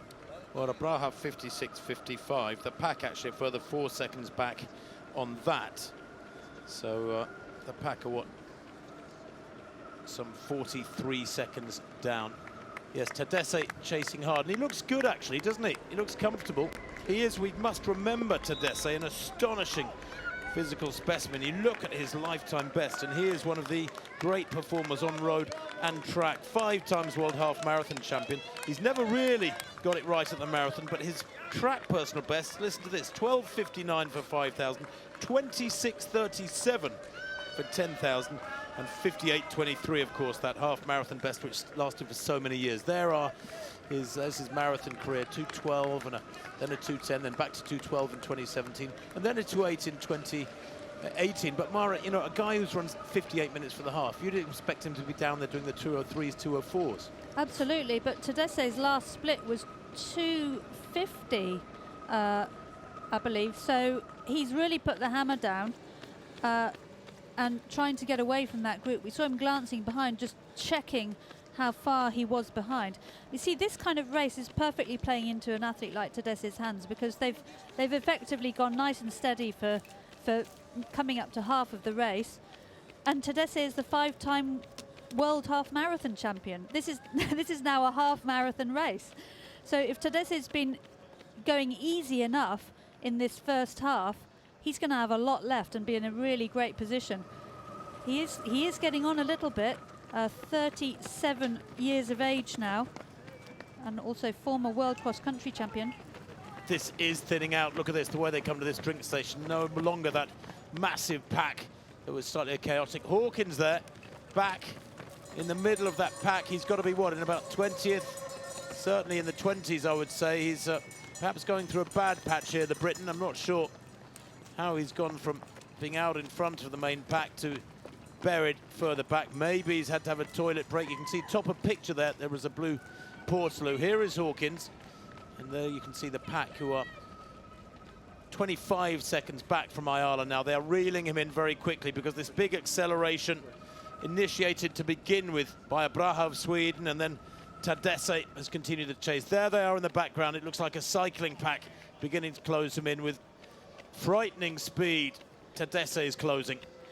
So, Tim, the splits from the chase group were in around 250, 252, 254 for that last kilometre, and that is well inside 205 pace. So a big injection of pace, and that explains why it's got so strung out. Against Ayala's 3:15, that was his slowest kilometre, the 19th kilometre, so they've taken 25 seconds out of him in the space of 1 kilometre. That is astonishing. 2.5 laps of the track, 25 seconds. That they have roared up towards him, and I'm afraid his day is more or less done. It's been impressive. I'd have loved to see him lead through to the half marathon, but I think he's going to be caught before then. He's coming up towards 20 kilometers. He's going to be passing 20 kilometers in something like 62 minutes.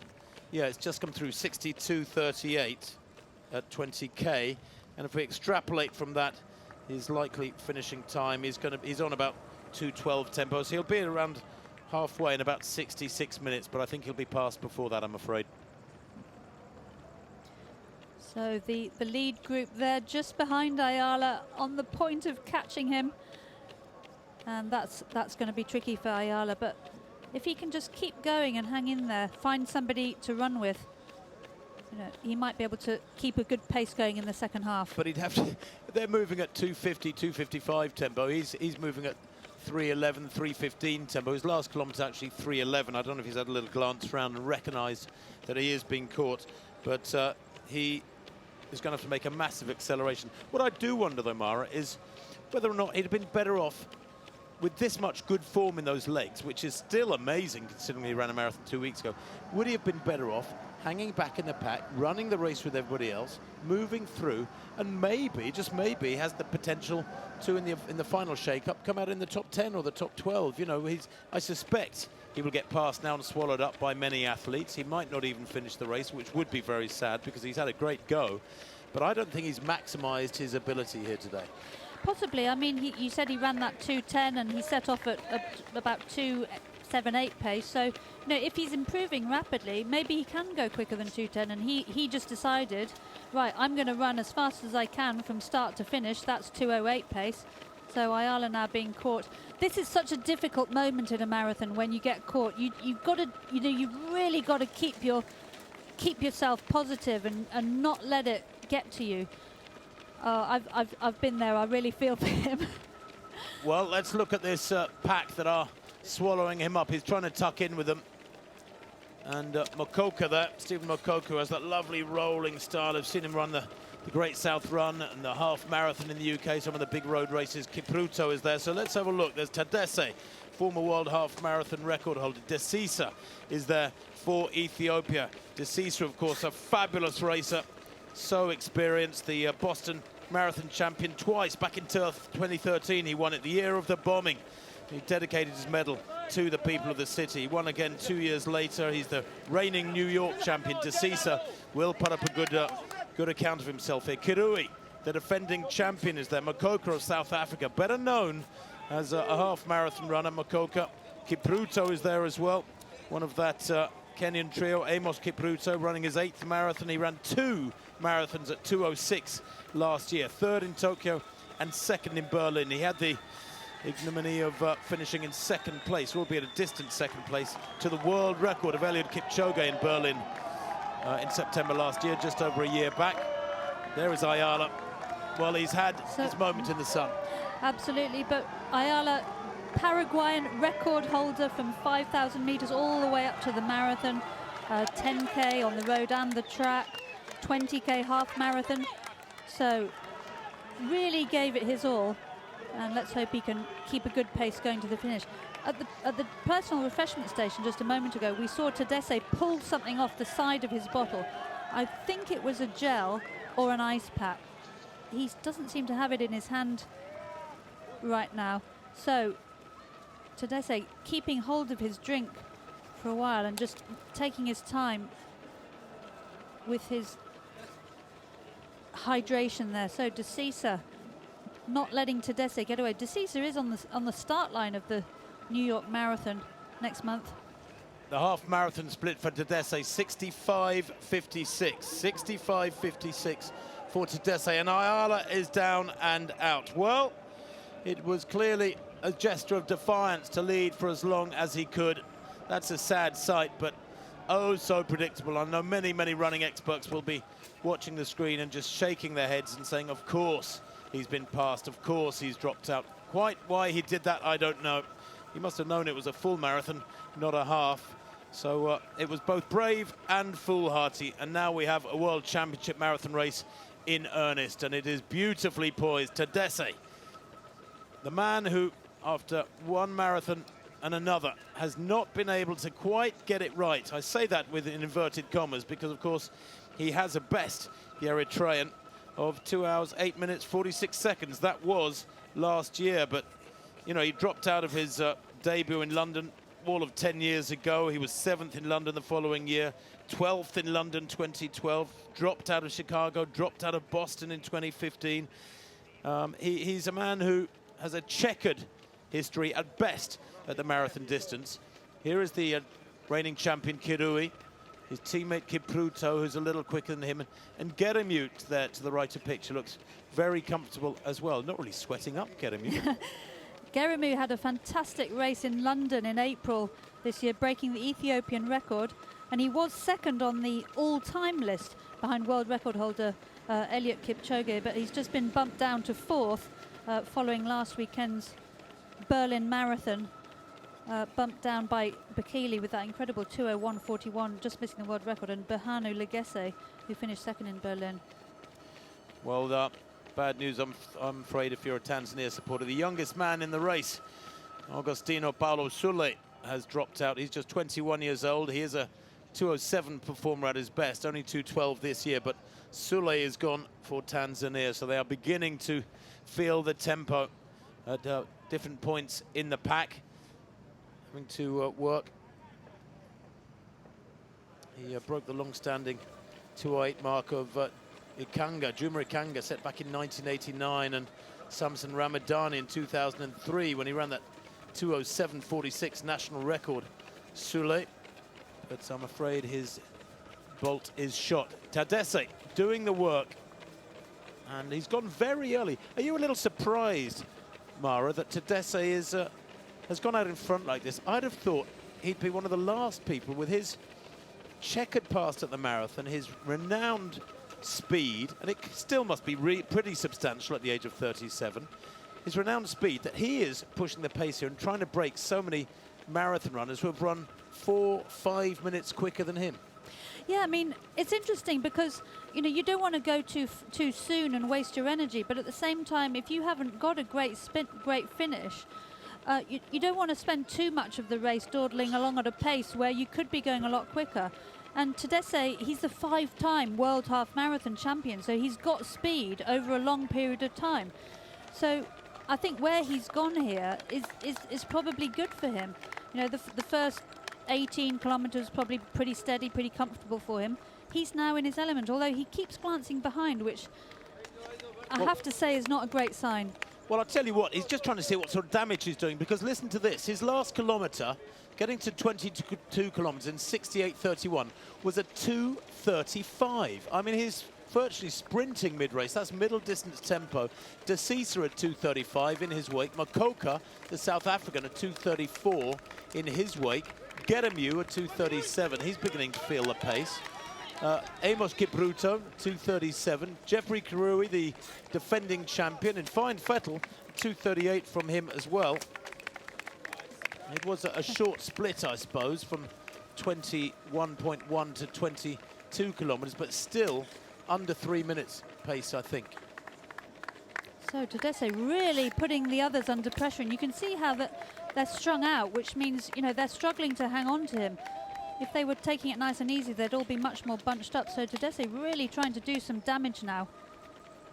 Yeah, that 22nd kilometre, just to correct things, was a 2:52. So still very fast for the front pack. As Tadesse has another little glance there to see what sort of damage he's done, and the signs are good for him because he can see that he's got 4 men who have been dragged away. At the 23-kilometre point, his split 71.29.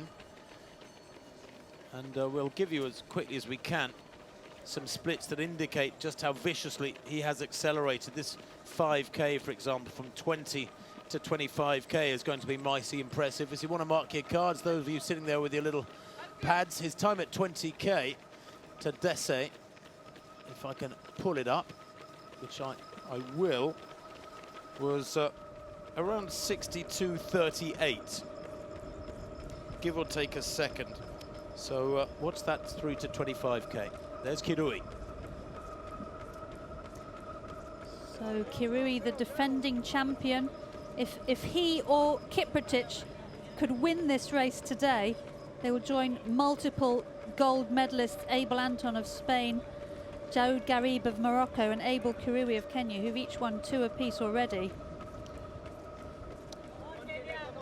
Well, the last 2 kilometres by the leader Tadesse have been 2:52 and 2:58, 23 kilometres and 71.29. But he's still got plenty of company. 4 men there: Desisa of Ethiopia, Makoka of South Africa, Geremew of Ethiopia, and Amos Kipruto of Kenya. And the defending champion, Geoffrey Kirui, at 23 kilometres, 9 seconds back. He's struggling. He's looked fine until just the last few minutes. He's beginning to wilt under the ferocity of this assault from that light blue vested Mosinet Tadesse. Makoka staying to the right-hand side of the road and actually has the lead now. Not quite sure why, but Tadesse was right over the left-hand side of the road, running the outside of the curb. It's like choosing to run in lane 2 on a track around the bends instead of in lane 1. And then he seemed to realise the error of his ways, and he's moved over behind Makoka. This looks good from Makoka. He's got a lovely bouncy style, and it's a very familiar style because we've seen him race a lot in the UK, but I sometimes wonder if that is not the ideal style for a marathon. He looks a bit like a track runner, I think. Very, very bouncy. Looks like he's quite rangy, but he does look very comfortable. Doesn't look like he's suffering too much. Normally in marathon races, a blue line is painted on the road, which shows the shortest way. And we've been told that in this case, a blue line wasn't painted on the road throughout because it would confuse the race walkers who have also used this course. But it's entirely up to the athletes. You know, they can judge where the shortest course is for themselves. It's not difficult, and any deviation from that course is going to be extra distance. Well, this quintet, each of them seeming to get their personal bottles without any trouble. Here's a chasing pack. Callum Hawkins there in that group of 6. There's Kirui on his own, isolated.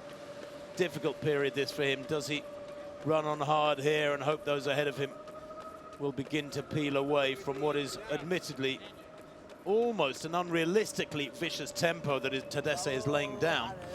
The 24th kilometre was at 2:59, so they've gone 2:52, 2:58 and 2:59, I think. It's interesting, Tim, that Kirui was a little bit off that first group. He was some 9 or 10 seconds off, because sometimes spurts which go too fast, and Makoka there having a nice chat to the chap running next to him, looks very relaxed, doesn't he? Sometimes if a surge is too fast, especially this, you know, relatively still quite early, it can do too much damage. And then you see those who've gone with it suffering in the latter stages, and those who've just taken it a little bit more steady catching them up. So I just wonder if Kirui is letting them do the fast and furious surges, just keeping them in touch about 9-10 seconds ahead and just biding his time.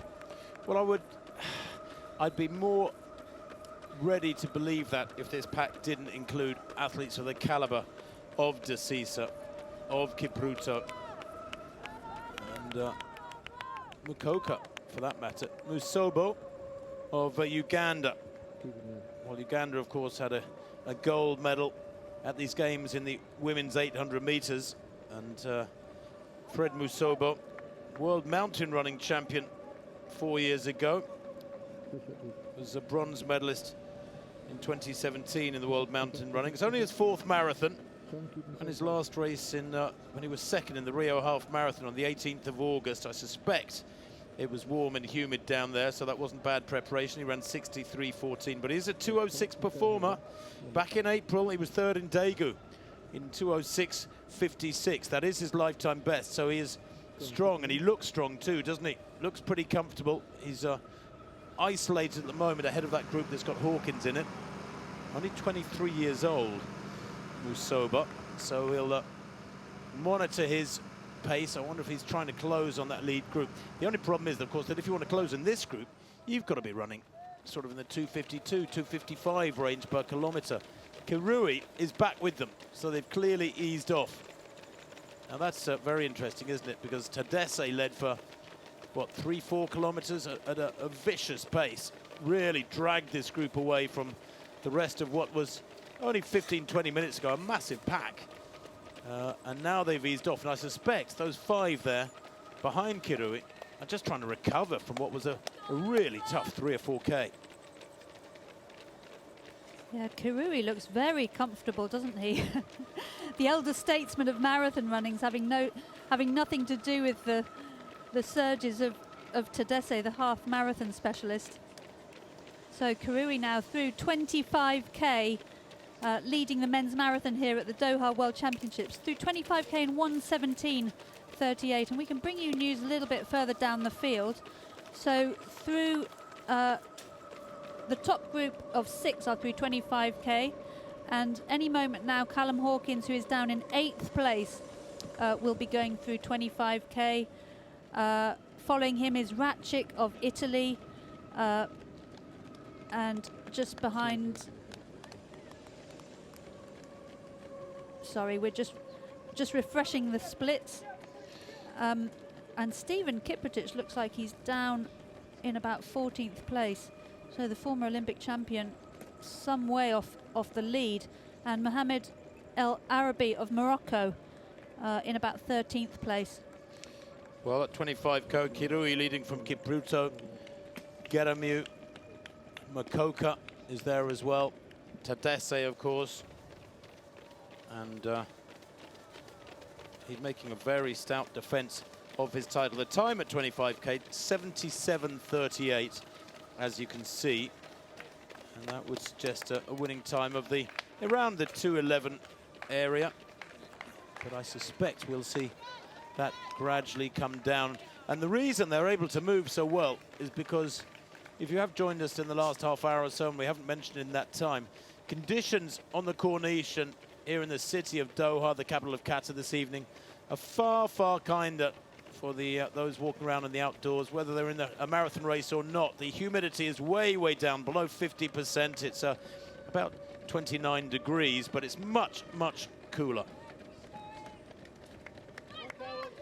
So I think we're having difficulty again with Hawkins's chip.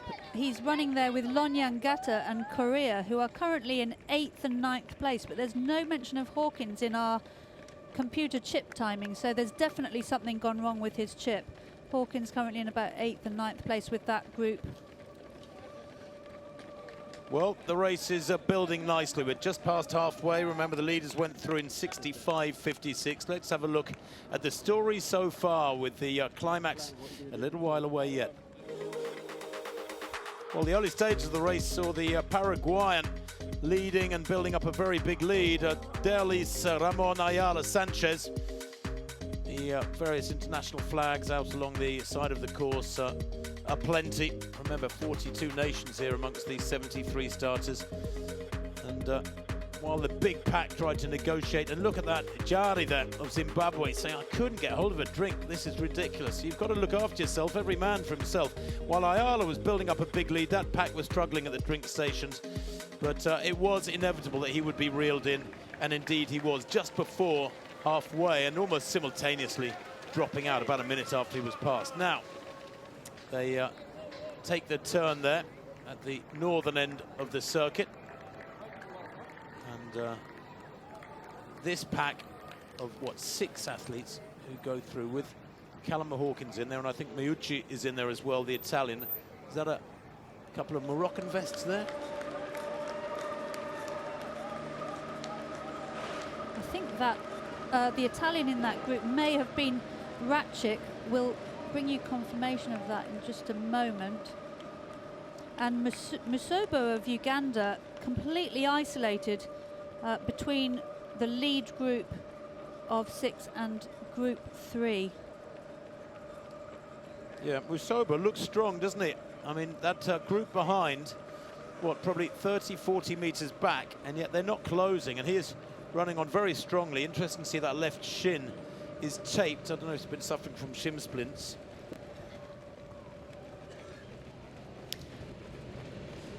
Here's the view from that chasing pack. Now, this is the third pack. You can see the leading group, what, about 100 meters ahead. You can see those two Ethiopian vests, for example, up in front. Then Musobo is indeed isolated. They come to this drink station. This is not one of the specialist personal drink stations. No national flags at this, just water to go over the head and sponges there. Sponges grabbed by Corriere and Hawkins. Ratchik it is indeed of Italy, and El Arabi and Sali of Morocco running side by side. But Callum Hawkins almost seems to be rejuvenated a little bit by that cold water. Does it have that effect, Zara, if you're really suffering from the heat? I mean, you've run in plenty of really hot marathons. Do you get a wonderful cooling effect and a little surge from a cool sponge and cold water over your head? Absolutely. I mean, having water on your skin is how you cool down, because the water or sweat evaporates, and that is how you get rid of heat in your body. So the athletes, of course, are going to be sweating profusely. It's 29 degrees. But if you can put water on your skin as well, that will, serve to provide extra evaporation and hopefully cool you down even more. Of course, it's also refreshing. I'm not sure the sponges have been refrigerated, so the water in them might be a bit warm. Well, I've got more news on pullouts for you. I'm afraid that the rot has started for the Ethiopians. Wazihun is out, one of the Ethiopian trio, one of the fastest men in the field for Ethiopia. That's Samule Wazihun, who's run 2:03.16 this year, has dropped out, and so has a Ugandan vest, this time filled by Mutai, Solomon Mutai. I'm afraid he is down and out. He's run 2:08 this year, so it is taking its effect, the heat, the relatively lower humidity. 27 kilometers then for this pack in 1:23.51. And Tadesse, Geremew, Kipruto, Kirui, Desisa and Makoka. Well, you could almost throw a blanket over the 6. We said at the beginning the East Africans have been very dominant in distance running, and occasionally a non-East African comes along and spoils the party for them. But today, very much an East African marathon. Absolutely, yes. And Tadesse, Geremew, Kipruto, Kirui, Desisa. Looking a bit further down the field, Tim, Simbu of Tanzania, good championship racer, he's back down in 21st place. Arikan, the 2 times 10,000 meter European champion, down in 26th place. Japanese not having a good day today. Their top scorer at the moment down in 28th place. Well, Arikan is out. That's a big European name in the colours of Turkey. He is a former Kenyan, of course, Arikan. He's a great track star from years gone by. Polat Kemboy Arikan, formerly Paul Kipkosgei Kemboy. The former track star, 9th in the Olympic 10,000 meters back in 2012. He is a great track racer, but not all great track racers, even at 5,000 and 10,000, take to the marathon. He's a former European cross-country champion. He's run 27:35 for 10,000, but he's had enough. He's a big fella, maybe a little bit too much muscle mass, who knows, for the marathon. His personal best is 2:08, which is beaten by many, many athletes. And Lonyangata is down and out. The big names beginning to trickle through. Absolutely. Lonyangata, 2-time Paris champion. I think he's suffering from the heat there. I don't think that's an injury. I think he's suffering in the heat there. Wow.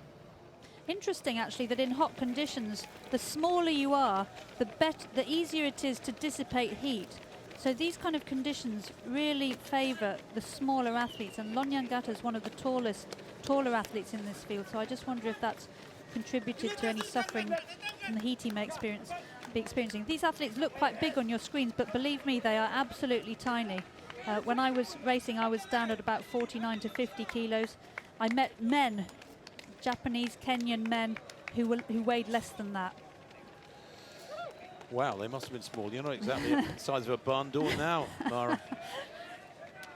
So back to these 6 then, and Musobo is isolated in 7th place. Checking his watch there, he runs past the drink stations, and the U should be towards the end of the line. They're in alphabetical order, of course, and he gets his drink, and no trouble grabbing that one. The pack behind him, well, I reckon they're 30, 35 meters back and maybe closing. He's moving well, but they've got to be moving pretty well also. So this race is far from done. The lead pack of 6, I rather suspect somebody in that pack is going to be able to kick off this tempo, Mara, but we're looking at athletes who are vying for a place in the top 10. A lead pack of 6, then Musobo isolated, and then that group of, well, we'll call it 4 for now. They're quite spread out there, Tim, so I just wonder if at the front of that pace somebody's injected some pace, because they were quite bunched up a moment ago. You can see there it's down to about 4. They've lost one of the Moroccans off the back there, and Ratchik of Italy struggling to stay with them. So I think it's Correa of Kenya putting his foot down at the front of that group, but Callum Hawkins looking pretty relaxed at the moment. And I think they're gaining on the Ugandan, who is just ahead of them, Musobo. Well, I can tell you another pull-out, Surey of Bahrain, the lad I said who has run 3:31 for 1,500 meters.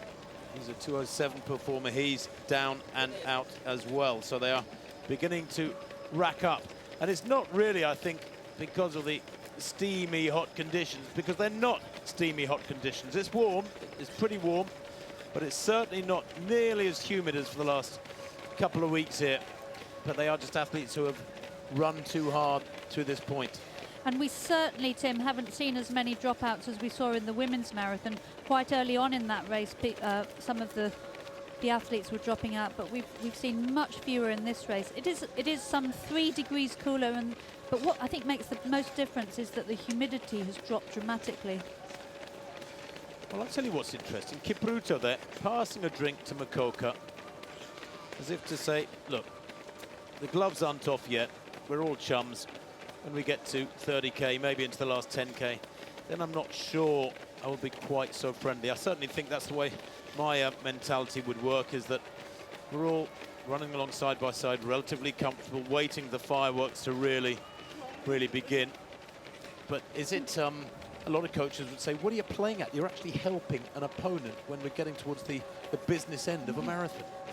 Yeah, I mean, I don't think you're really supposed to hand drinks amongst yourselves, but you do see it a lot.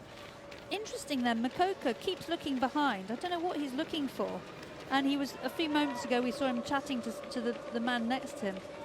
I just wonder if he's really plugged into this race. He certainly looks like he's going pretty easy. Well, Musobo being reeled in, and it is the Kenyan vest of Correa that is dragging him in. Laban Correa. The average of his best 10 marathons, Correa, is 2:06.57. He's a fabulously consistent racer. 9th in Barcelona this year in 2:09. 12th in Hamburg in 2:11. But he's run 2:05 twice. 3 times he's run 2:06. Twice he's run 2:07. Those all in the last 4 years, or the period up to from 2015 up to 2018, discounting 2019. He is one of the most consistent of this last 10 or 20 years. Salih looking strong, the Moroccan there in his wake, and Hawkins, I think there, and Musobo, who the 3 of them have passed. Musobo in that yellow of Uganda left a picture. Hawkins just struggling to go with this. This is a pretty vicious acceleration from Correa, and we'll check with the splits as quickly as we can, but I suspect the tempo that Correa is laying down here, Mara, is closing on that lead group of 6. Yeah, I think the way they've got spread out, and suddenly Hawkins is dropped back a bit. I think he's really putting the pressure on. Interesting, Salih seems to be looking pretty comfortable and going with Correa. There have, of course, been some very good Moroccan marathon runners in the past. Johan Dean, two-time champion in this race in 2003 and 2005. And then his compatriots, El Arabi, and in fact, sorry, not a compatriot, Salih himself, the bronze medal winner at the 2019, so earlier this summer, 2019 All Africa Games. Well, still that pack of 6 locked together at the front end. Kipruto, the defending champion, negotiates that turn at the southern end of the course with his compatriot Amos Kipruto right alongside him. Stephen Mokoka is there for South Africa, giving a great account of himself. Their time at 29k, 1:30.04. And here's the chasing pack, and they are passing 30k, about 20 seconds down, not much more. This Mara is still in the 3rd quarter of the race, well, just, but we're beginning to reach that point that I described earlier, perhaps rather nonchalantly, as the halfway point. 30k is coming up. But is this where you really have to start digging deep? Yeah, I think this is the toughest part of a marathon they're in now, because they're starting to really suffer. They've done 29 kilometers in difficult conditions, but you're still a long way from the finish. You know, we said that halfway is not 21 kilometers, it's more like 25, 30 kilometers. And, you know, they're racing now, they're really piling on the pressure, but they've been out there for an hour and a half, but still some, you know, 40, 45 minutes to go. So this is where you really need to dig deep, try and keep positive. People say, how do you keep positive when you're suffering? What I used to do is set myself small goals. So get to the next kilometer, get to the next lamppost, get to the next, whatever it might be, palm tree. And just really try to keep focused on the here and now, so that any negative thoughts in your head don't affect your physical performance. You see, you're so young, you can still remember that sort of goal when you were racing. When I'm talking about the next something nowadays, at my stage of life, it's the next pub. Keep getting to the next pub, get to the next pub. But, of course, for a nice glass of cooling Coke. Well, that pack of 6 at 29k, 30k has just clicked by, 1:33.13 at 30k. So the pack of 6 remaining clear at the moment, but they are being reeled in. Korea doing that chasing has got them within 14 seconds. They're about 70 or 80 meters down. And look at Mokoka here. Now, this is a significant surge from the little South African, still bouncing along. He looks fabulous, doesn't he? And Desisa in the light blue, who a minute ago looked to be in control, and he's twice taken big stints at the front and pushed the pace along and tested the other 5, is struggling. Mokoka here, bouncing along. And he's looking to see what sort of damage he's doing. Mokoka has been looking really easy for the last few kilometers. And he broke the South African record for the half marathon earlier this year in Buenos Aires, 59.50. And his 2:07.40 personal best is also from this year, 34 years of age. So he's looking in great form. He has 24 South African titles across 3 different surfaces. Well, there's that leading sextet. And who is dropping off the back? I think that's Kipruto towards the back of the group, just beginning to struggle. And Tadesse is certainly feeling the pace as well. The 2 Ethiopian vests who are looking good. And remember, one Ethiopian, Wazihun, has dropped out. 2 Ethiopian vests looking good at the moment.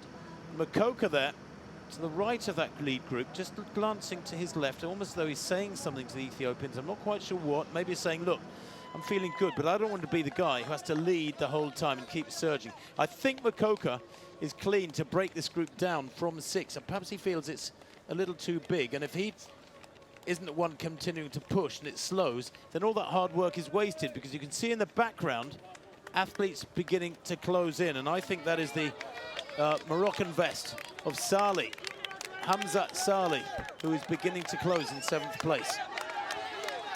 Yeah, Salih was looking very fresh just a few minutes ago, and he's definitely got that lead group in his sight. There he is, looking very comfortable. So Salih, he's dropped, I think it was Korea he was with, and looking very strong at the moment. So Hawkins there in the 3rd group, some 19 seconds down on the leaders, only 5 seconds behind Korea and Sali. It's interesting, to me, Hawkins looks like he's kept a bit more of a steady pace going, whereas ahead of him the others really putting on the pressure. It's all very well going with surges, but if you burn off too much energy at this sort of stage, you can really suffer in the final kilometres. And in this kind of race, you really want to have a good finish. We saw João Vieira and Evan Dunphy in the men's 50k walk really come through the field in the final stages, and then the German Linker also. Roberta Groner in the women's marathon coming up to 6th place in the final stages. Well, here's some of the chasers. Mateo of Spain, along with Abraham of Switzerland. Remember him in the early stages, looking good. Is that Abbasi, El Abbasi too, of Morocco, surviving at the moment. And you can hear some of the athletes having their times shouted out at them. I think I saw or heard Hawkins of Britain having information yelled at him a few minutes ago. Makoka kicking on again. South Africa proudly roaring on this lad who has been around for quite a while. It's not as if he's new to the scene. He's 34 years old. He's 24-time South African champion across 3 different surfaces. He's you know, you look at the World Championships back in 2011 in Daegu. He was 13th in the 10,000 meters there. He has run 13:11. He's got real pedigree. He's run 3:38 for 1,500 meters. That's worth about a 3:55 mile. He's run 27:40 for 10,000. And he's got great form on the roads as well. He's a 2:07 performer, is Stephen Makoka. Indeed, has set a personal best earlier on this year. No athlete from South Africa, Tim, has won a medal of any kind in the history of these World Championships in the men's marathon. So if he can keep this going, he could be making history. Well, I tell you what, he's the man who's asked as many questions as anybody over the last half hour. So, Sali there, passing Kirui. Kirui has dropped back. He was in 6th place, isolated. Now Sali has moved through, and this is a strong run from the Moroccan, the unheralded Moroccan Sali. And you'd think, you'd expect people at this stage of the race to be up at the front end to be sub 2:10 performers. His lifetime best, Hamza Sali, 2:10.19. He's heading for something not much outside that in these conditions. He's having a great run.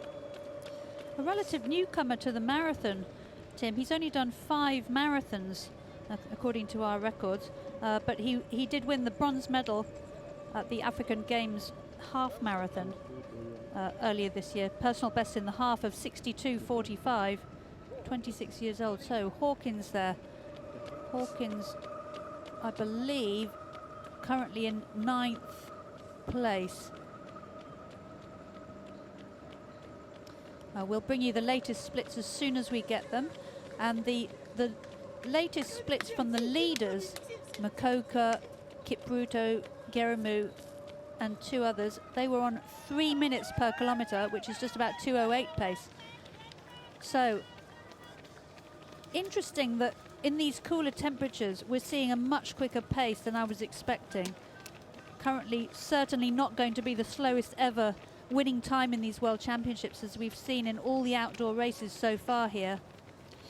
I'm just thinking of great names from South Africa's Olympic marathon running story of the last 25 years or so. You can go back to 1996, Josiah Tugwane, remember him? He'd been shot in the face earlier on in his life, but Tugwane went on to take gold on the streets of Atlanta.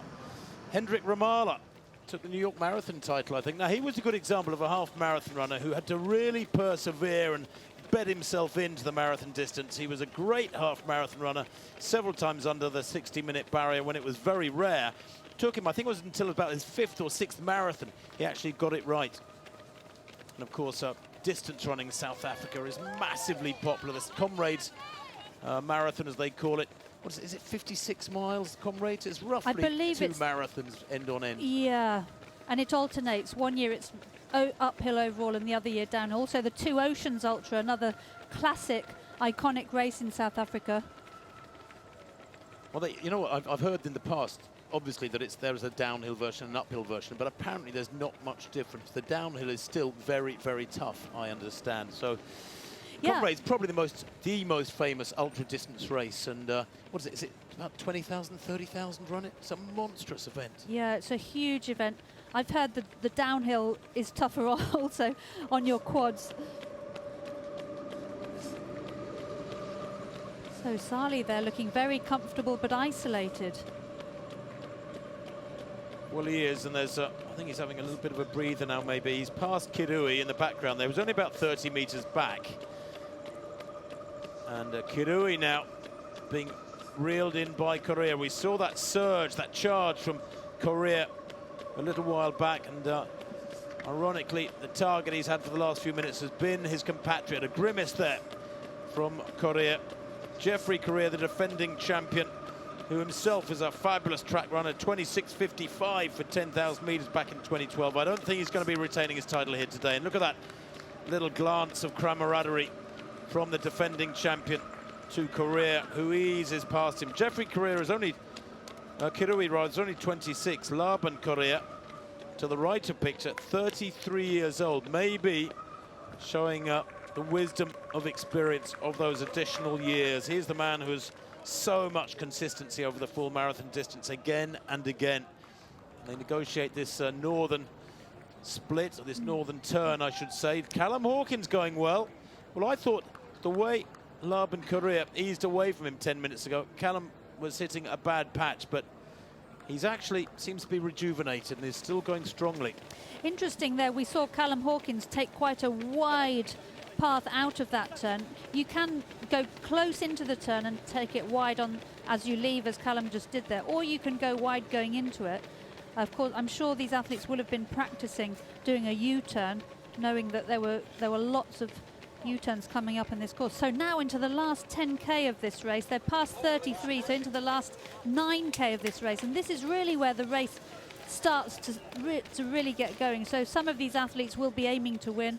You know, looking at the whole field, we've got 73 athletes here, but out of that 73, only a small number will really believe and plan that they can win, and those athletes will be amongst this lead group. So these athletes probably now thinking, okay, if I'm going to win or get a medal in this race, when and how am I going to try and get rid of my fellow runners in the group and get a gap. Hawkins then has eased past Jeffrey Kirui, and Hawkins up into 8th place, I believe, if Salih, the Moroccan, is in 6th behind this quintet. Tadesse there at the back of the group having a little glance over his shoulder. This is the man in 6th place. Kipruto in 7th, Hawkins in 8th. Now, I think I can trust my maths. It's never been my strong point, but I have that third 10k segment as a 29.51. Really, really vicious, the third 10k. Wow. 29.51 after the first 10k was 30.41. The second 10k I got at 31.57. The pack really eased along there, while the Paraguayan didn't really charge through 20k, but then they gathered themselves, took a deep breath, and it was Tadesse who started doing the real damage at the beginning of that third 10k segment. 29.51, the third 10k. I suspect it will be the quickest of the race, because I think they eased off at the front end. You can see Kipruto there saying, come on fellas, share the pace, help me with this, because the longer they dawdle, if they slow down, and I'm pretty sure they have, the more you're going to see Salih behind closing in on them, and all the hard work to build that gap is effectively wasted, because others behind you are just holding more steady tempo. Surging, slowing, and surging and slowing looks impressive, but ultimately is not the optimum way to cover a distance. That's right, yeah. I mean, the optimum way to cover any distance is even pace, because as soon as you diverge from that, when you're going faster than even pace, you end up burning off energy excessively, burning off carbohydrate. And let's remember, these athletes are now into the dreaded hitting the wall territory, where you run out of carbohydrate. They're, of course, very well trained for the marathon, and they'll be supremely efficient at burning fat and running aerobically, which is the key for the marathon. But if you surge and then slow down, surge, slow down, you end up burning off more carbohydrate than you need to if you're running at an even pace. Couple more dropouts for you. Kip Legat of Azerbaijan. Evans Kiplagat, I'm afraid, has dropped out, along with Duo of China. We saw him earlier on. Duo Bougie of China, who's a 2:10 performer. He is gone as well. So they are gradually dropping by the waysides. Callum Hawkins up into 7th place and moving really well, getting plenty of support. Now, Mara, I mentioned earlier, a long time ago now, that he's been training in his shed back in Scotland. He said, well, look, it's actually quite a big shed. He tried to start giving it some respectability, but basically he's been training in his garden shed. He said he's bought a whole load of heaters from a local store, stacked them up in the shed, and just got on with running on a treadmill in there to acclimatise. And I'll tell you what, it's paying dividends, because he looks strong, doesn't he? He's a lovely looking runner, Callum Hawkins. He has run 60 minutes exactly for a half marathon in Japan a couple of years back, and he appears to have dropped Kirui and Korea, the pair of them back there, and Hawkins surging now, got the bit between his teeth. Yeah, he looks very comfortable. No signs really of heat stroke, although of course at the Gold Coast it was in the very final stages, the last mile or so, when he collapsed. But Hawkins so far looking very comfortable. It's interesting how athletes tackle this heat acclimatization thing. So Hawkins has heaters set up in his shed at home. Other athletes, I know some of the British athletes have been training in a heat chamber at the local university in South London, near where I live. Others may have gone to hot countries. Some have been training in Cyprus, in Rome. One of the Italian race walkers had been preparing in Rome. Another was Barcelona. Then, of course, if you can't get to a hot country, wearing lots of layers training. When I was training in St. Moritz in Switzerland years ago, I used to wear lots of layers just to get into the habit of sweating a lot and getting my body used to coping with the heat. Well, Kipruto at the front of the marathon has gone through 34k in 1:45:38. Mokoka at the front right now. That was a 3:15, that 34th kilometre. Now that is slow. They've slowed significantly. Yeah, 3:15 is just inside 2:18 finish time, so definitely slowed down. I'm not quite sure what happened there. I just wonder if Mokoka got a bit fed up with the others not sharing the pacemaking duties, and that's why it slowed down. But it looks like he's pressing on, and I think this next split is going to be significantly quicker. Well, you're right, and you know, it's lovely to see, because he is a good-looking runner. I mean, I mentioned earlier that I think that rather bouncy style of the South African is too bouncy. It's extravagant. 35k, it's too extravagant for the marathon, but who cares if he carries on running so strongly. 1:48:48 at 35k. Kipruto, Geremew, Desisa and Tadesse, and the gaps are there, and Tadesse about 25 meters down. Salih of Morocco in 6th place is beginning to close. He's back behind this group, and this is why I think Mokoka has surged there. You can hear the bell. 1 lap to run here on the Corniche in Doha. Kipruto up alongside Mokoka. It's beginning to thin out. Desisa left a picture in 5th place. Maybe has shot his bolt. He's done so much of the aggressive running mid-race. He was the man who initially pulled this little group away from a big pack, but he's paying the price now. Perhaps he should have kept his powder dry for later in the day. Desisa there in the background in those Ethiopian colours. Such a flat-footed looking runner at times, isn't he? It's almost like he's running on eggshells. Not nearly as bouncy as Mokoka, that's for sure. He needs to do his strength and conditioning. If I were his coach, I'd be telling him to activate his glute muscles. Done any coaching, Maura? Sure have. And I tell about 99% of my athletes to activate their glutes before running, because sitting down for hours switches them off. We've just seen Hawkins go past the front of our commentary box looking very relaxed. Well, that would explain why I did a 20-minute jog a few days ago. My legs were sore for 3 days. It was my first run for about 2 weeks. Mokoka leading, though. Kipruto, Geremew and Desisa. We're down to 4. It was 6 for a long time. Then 5. Kirui dropped away, the defending champion. And I think Desisa might have shot his bolts. As Hawkins, 4th in London, chasing this man, is in 7th place. This is Salih of Morocco in 6th. He surely has got Tadesse now in his sights, the blue vest of the Eritrean. Here is Tadesse. He's run really strongly. This, in a way, perhaps his best ever marathon performance on a global scene. You know, he's had plenty of attempts has Mosinet Geremew. He's never quite got it right. He's run 7 marathons. Let's just see, he dropped out of London 09, he dropped out of Chicago 13, Boston 15. I think he started 7 marathons, he's only finished 5. He actually ran 2:06.51 in that Monza sub-2 attempt a couple of years back as he was supporting Eliud Kipchoge, but that was an invalid performance. Let's be perfectly frank, the rules are picked and chosen according to what they want to keep in. Well, Eritrea had the winner back in 2015 through Geremew Gebreselassie, who I think was only 19 at the time. That's right, the youngest ever winner of this event. But I'm not sure they're going to get a winner today. As you can see, Tadesse there in the background in the light blue, struggling to stay with this quartet, and Mokoka bouncing along in that lovely style of his. Kipruto has kept himself very much to himself, hasn't he? Amos Kipruto. This is his 8th marathon. He's the lad who I said last year ran 2:06 twice, 27 years old, ran his personal best a couple of years ago in Amsterdam. Actually, almost 2 years ago to the day, on the 15th of October back in 2016, he ran 2:05.43. Kipruto there to the left of picture. He's giving a really good account of himself at the moment, just dropping his arms there to try and relax.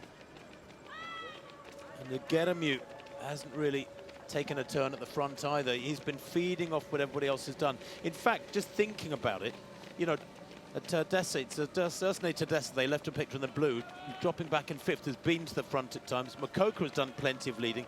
Kipruto, I think he's hit the front once or twice, but the 2 Ethiopian vests there, Geremew and Desisa, surely getting sucker from each other's presence, are athletes who have not yet hit the front. And even now, look, they look reluctant to just get their nose in front, keep letting Kipruto stay there, one stride ahead of them. That was a bit bizarre. They eased past Mokoka, who slowed dramatically to try and get these 2 to go past him. I think Mokoka is turning this into almost a track race with half a lap to run. They've got very little ground to cover.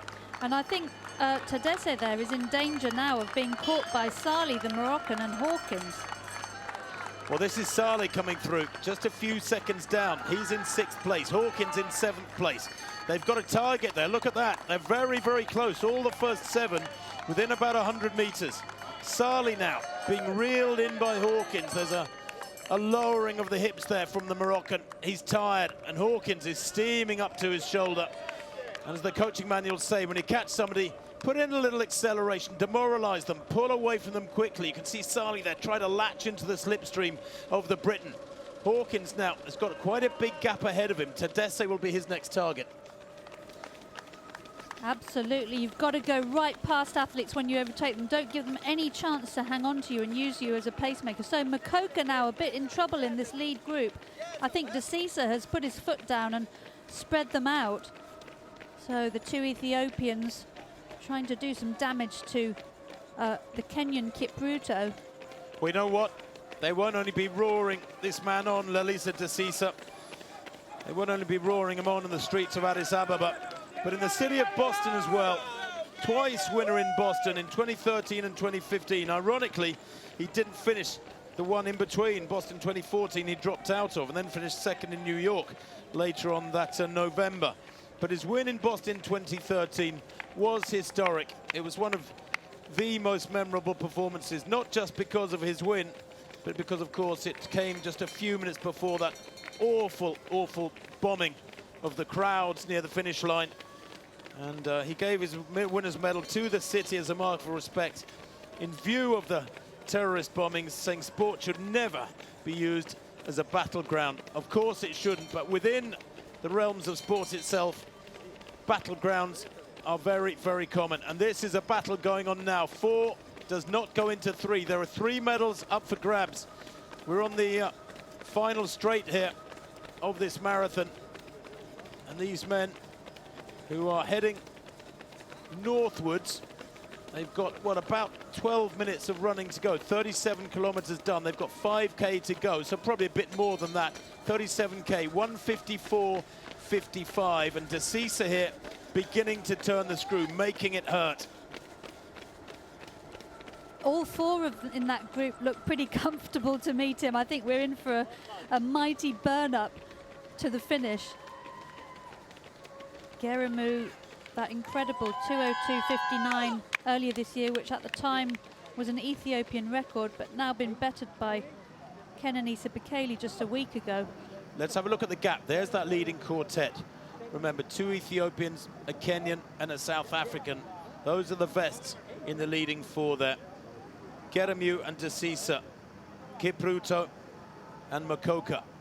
And the gap 9 seconds back to Tadesse, who is really suffering. Hawkins is a further 7 seconds behind Tadesse. That's an awkward gap to cross for Callum Hawkins here, who's got to be hurting. He's a fabulous physical specimen, the young Briton. 27 years old now. He's started 6 marathons. He's finished 5, of course, that infamous failing to finish from heat stroke at the Commonwealth Games last year, but he was 10th in London this year in 2:08.14. He's definitely still a growing force. 4th in the World Championships in 2017, although 26 seconds off the bronze medal. He's coached by his father, Robert, and has had some advice from one of the grand old men. You won't like me saying old, but one of the great racers from Great Britain, Steve Jones, lives in Boulder, Colorado, and he's advised Callum on occasion. And this is a determined run from the Briton, who's clearly hurting. My only fear is this battle between this leading 4 may, over these last 4 kilometres or so, draw them clear from Hawkins. Even if he surges, he would have to put in a double acceleration to catch them. Yeah, absolutely. 3:03 was the, sorry, 3:02 for Desisa was the last split we had, which is about 2:08 pace. So they're really, they're perhaps not speeding up, but they're certainly not slowing down. And Tadesse now isolated. Don't forget, a top 10 finish here is a Tokyo Olympics qualifier. So all these athletes at the moment on track to do that. Of course, a lot of them have also done the time required of 2:11.30. Listen to the roaring on of the spectators there beside the course. 38K in 1:58.04. And that leading quartet have 8 seconds over Tadesse at that point. They have 16 seconds over Callum Hawkins. That's an awkward 70 meters or so back to the Briton, but he can see them. And I think maybe he's just beginning to close very, very slowly. Yeah, as soon as we have the latest splits, we'll bring them to you. So this lead group just passed 38K, and that split was 3:09 for Kipruto, and just approaching 2 a.m. in the morning here in Doha on the Corniche. Now, here's a thing.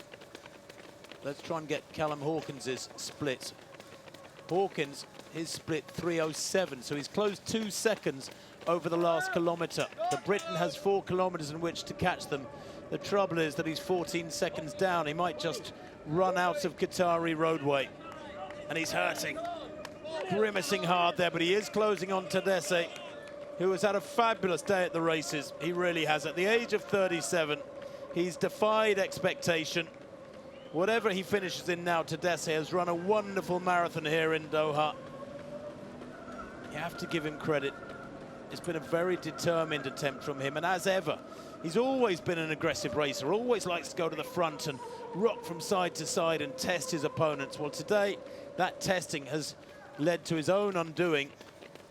He can't quite get back in touch with this quartet. Mokoka, Kipruto, Geremew, Desisa. I still rather like Desisa because he has that vicious finishing speed that's carried him to one finish, one win after another.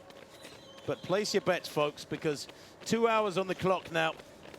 These men are heading for a finishing time of something in the 2:11 region, I should think, something like that. So yeah, not much more than 10 minutes of racing to come. And if Kipruto can win this men's marathon, he'll join his compatriot Ruth Chepngetich. She won the women's marathon last week. That has been done before. Kenyans Endereba and Luke Kibet both won the marathons at the Osaka World Championships back in 2007. Well, Kenya have won so many titles. East Africans won the last 6 titles. The last 9 titles in total have been won by men from Africa. That includes Moroccans, of course. It's a big old continent, and Hawkins gets some reward for his hard work over the last 20 minutes or so. He reels in Tadesse, who tried to get into his slipstream there, but couldn't hold that tempo. And a little glance over his shoulder is telling, isn't it, as Hawkins moves into 5th place, or 6th place, because although we haven't seen him for a while, the Moroccan, as far as we're aware, is still in 5th place. That would be Hamza Salih. There he is, there's Salih, as if by magic. And Salih actually back in 7th place now. Of course, Hawkins passed him a few minutes ago. He's been making such steady progress, Hawkins. I'm forgetting who he's passed, but he has moved up into 5th place. So Hawkins' last split 3:04 and Mokoka at the front 3:14. So Hawkins is running 10 seconds per kilometre faster than the leaders with 3 kilometres to run, and the gap on the latest split, according to our computers, is only 4 seconds. That's right, so only 4 seconds you can see in that shot there. So Hawkins catching quickly on that lead group of 4. So at 39k, 2:01.18, as Mara says quite rightly, Hawkins is flying. There is the gap. Boy, oh boy, these 4 are playing an awkward game. They've been playing cat and mouse now for quite a few minutes. It's enabling the Briton, who finished 4th 2 years ago, to close up on them very quickly indeed. And he has accelerated, Callum Hawkins. He's working hard. We've seen him grimacing a couple of times in the last 10 minutes or so. There's a lot of relaxed faces in this leading quartet, particularly from Kipruto. I have to say, the Kenyan, with that slight forward lean of the torso, looks wonderfully relaxed. So Hawkins now, he's doing brilliantly to close this gap, but he really needs to just save something for the final stages, because these 4 look very comfortable. If Hawkins gets back on that group, but he's completely spent, he won't have anything for the sprint finish. But he's pretty much back on that group now. No British man has ever won a medal of any kind in the World Championships. The Ethiopians, they have 4 silvers, 3 bronzes, but only 1 gold medal so far. But South Africa have never won any medal of any kind. Kenya, multiple medals they've won. Let's see, 4 gold medals, 5 gold medals, and 3 silvers. So Hawkins now in a great place. Now Hawkins needs to just take a little breather now. He's got back on that group, but he doesn't want to. He's going straight past. Oh my word. So Kipruto there suddenly realizes just how much they've been dawdling for the last 15 minutes or so. 4 changes to 5, and 5 certainly doesn't go into 3 any better than 4 does. But who in this group is going to be the first to lose patience and cut loose? Kipruto looks very smooth indeed, doesn't he? Lovely symmetry, balance to his running. There he negotiates that final turn, 2:04.20, as they make that final turn at the northern end of the course. And Hawkins continues his acceleration. Kipruto there onto his shoulder, almost banging elbows with Hawkins. There's a Tadesse. Well, gamely rocking on, the grand old man of half marathon racing, back in 6th place. And through 40k now, the last split, 3:06 for Kipruto, 3:02 for Hawkins. So Hawkins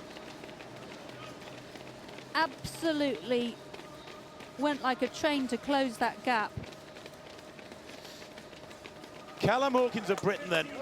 We focused on him again and again in the race because he's such a tough racer, and the images of him collapsing at the Commonwealth Games on the Gold Coast in March 2018 went viral around the world. It was a heartbreaking scene, and of course it took him a long time to get over it. Many people thought he'd never bounce back from it. Well, he has. He took his time. It wasn't really until late in 2018 we started hearing about performances, 1 or 2 small low-key races that showed he was returning to something like his best form. And then, of course, in London this year, the gloves came off and he showed that he was close to back to his best with a 2:08 clocking.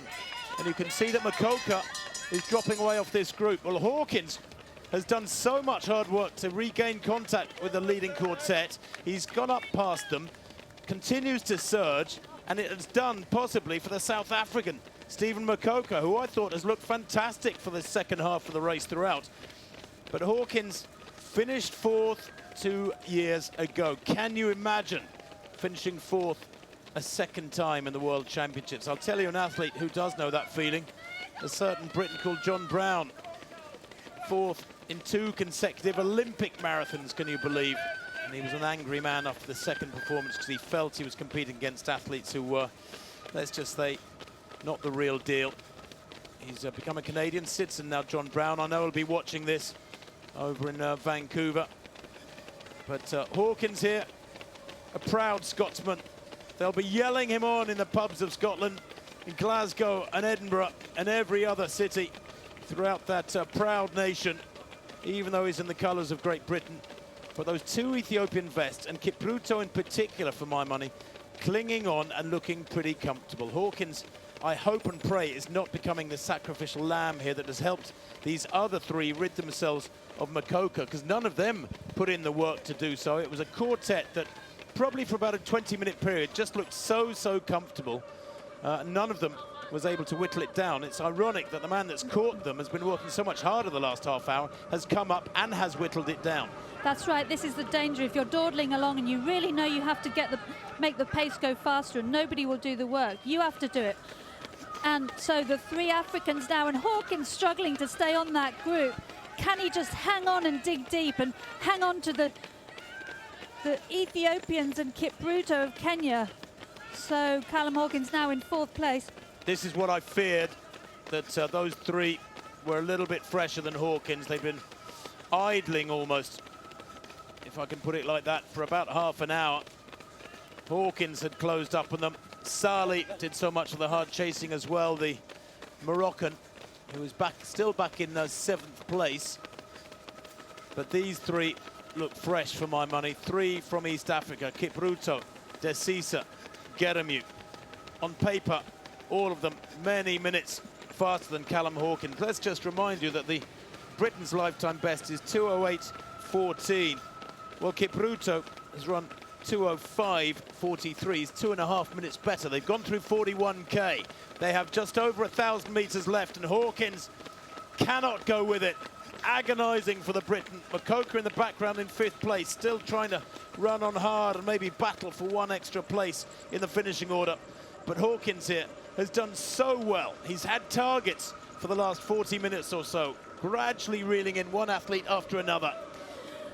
Tim, I ran the Yokohama Marathon in 2011, and exactly this situation occurred with about 1 kilometre to go, and the woman who got dropped just found an extra gear and got back into the medal. So Hawkins, can he find something to get back? And Kipruto now suffering. So can Hawkins hang on to Kipruto and close that gap? Well, Desisa has deceptive speed. Those arms rock from side to side in an ungainly manner. Look at his arm action compared with that of Geremew, his compatriot. A 1-2 for Ethiopia is in the offing. Kipruto, who I thought has just moved so wonderfully. He's a beautiful stride to him. Cannot go with this surge, and it's a vicious attack here from Desisa. And it's coming down to 2-way domestic battle for the big 2 from Ethiopia. Their compatriot, remember, dropping out long ago. There was nothing that they could do about that. I'm sure they're still not even aware that Wazihun is gone. But Desisa here, kicking on, almost 2:10 on the clock. Yeah, so these 2 Ethiopians going for an Ethiopian title for the first time since 2001, and their compatriot Abera won back in Edmonton in 2:12. And we're on for a pretty fast time here. Desisa gets daylight. He's timed it to perfection. 200 meters to run. And it is Desisa surely who is heading for gold.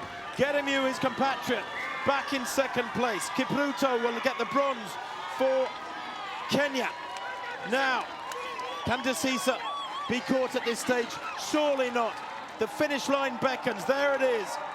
And it is going to be a win for Lelisa Desisa. Twice the Boston champion, the reigning New York champion, is world champion. How he has worked for this day.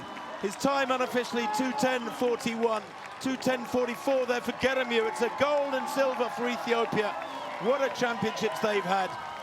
And a bronze there for Kipruto, the best of the rest, the best of the Kenyans in his 8th marathon. Callum Hawkins, another 4th. Your heart has to go out to the Briton. He has worked so desperately hard for this. Hawkins' time in 4th place, 2:25. That winning time has come up as the season's best for Lelisa Desisa at 2:10.40. I'm not sure about that. I think he's run a 2:7.59 this year. But it matters not a jot. This wasn't about times, this was about racing. No pacemakers, championship racing at its best. Brilliant stuff from Desisa, Geremew and Kipruto. Two Ethiopians and a Kenyan nab the medals. The men from East Africa do it again. Callum Hawkins fourth in 2:10.25. Stephen Makoka fifth, 2:10.33. He stayed clear of Tadesse. Sali in seventh place. How he worked for that. Well embedded in the top 10. And the massed ranks of photographers getting the shot they want. Well, Ethiopia already celebrating that astonishing run by Kenenisa Bekele last Sunday at the Berlin Marathon, which somewhat bizarrely took place during these championships.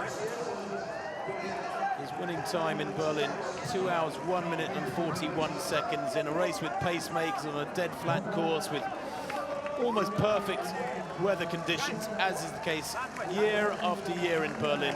Well, here it wasn't about good weather conditions. On a flat course, there were no pacemakers.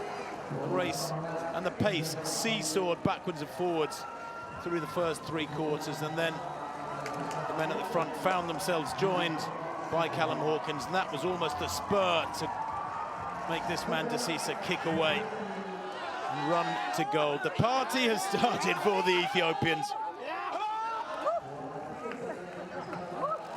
Well, as Mara, who's rushed out of our commentary booth to head over for the interviews, hopefully the interviews, said the last Ethiopian gold, the only Ethiopian gold at these championships, was Gazahegne Abera in 2001 on the streets of Edmonton, Canada. He finished ahead of Simon Biwott of Kenya, and so Stefano Baldini of Italy, who has had his moment in the sun back in 2000, or would have his moment in the sun in 2004 in Athens at the Olympic Games, where of course he took glorious gold for Italy. But that was great racing to witness, wasn't it? What a privilege.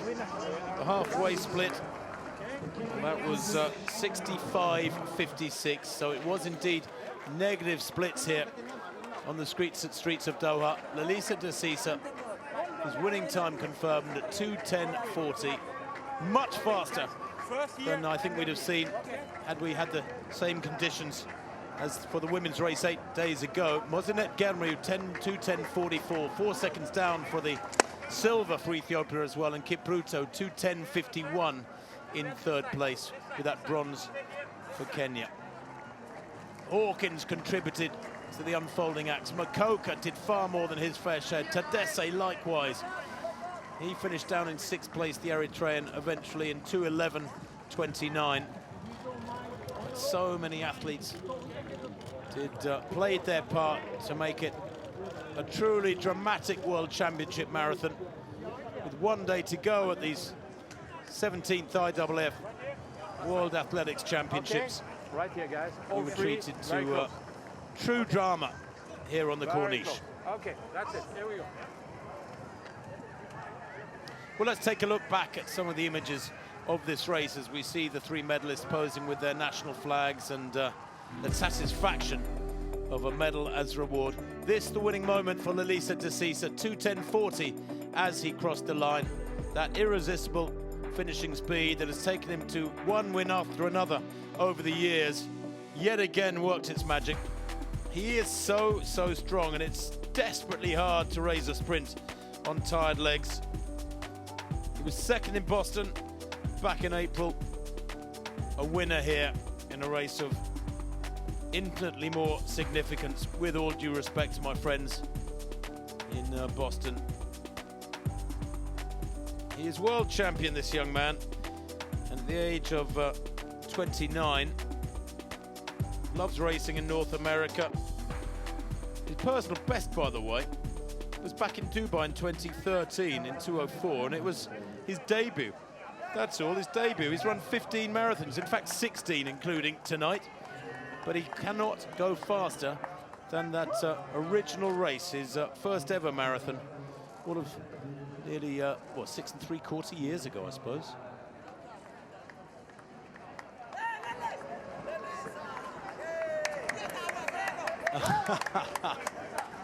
And celebrating with what look to be teammates, I think, they're on the sidelines.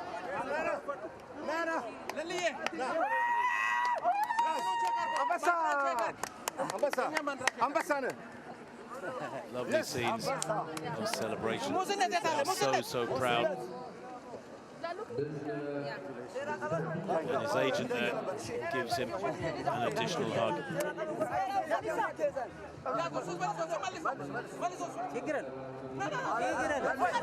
Well, you know what they say, records are borrowed, but medals are forever. This sort of achievement, in many people's eyes, carries so much more merit, so much more significance in the history books. In years to come, people will look at his name, but it carries so much more significance than just a super fast time in a pace-made race. He's going to get dragged over those barriers in a minute. He's being strangled. All right, boys, look. Give me another 20 minutes to recover, will you? The enthusiasm of his supporters is extraordinary, and I think he's probably earned that sit down, don't you?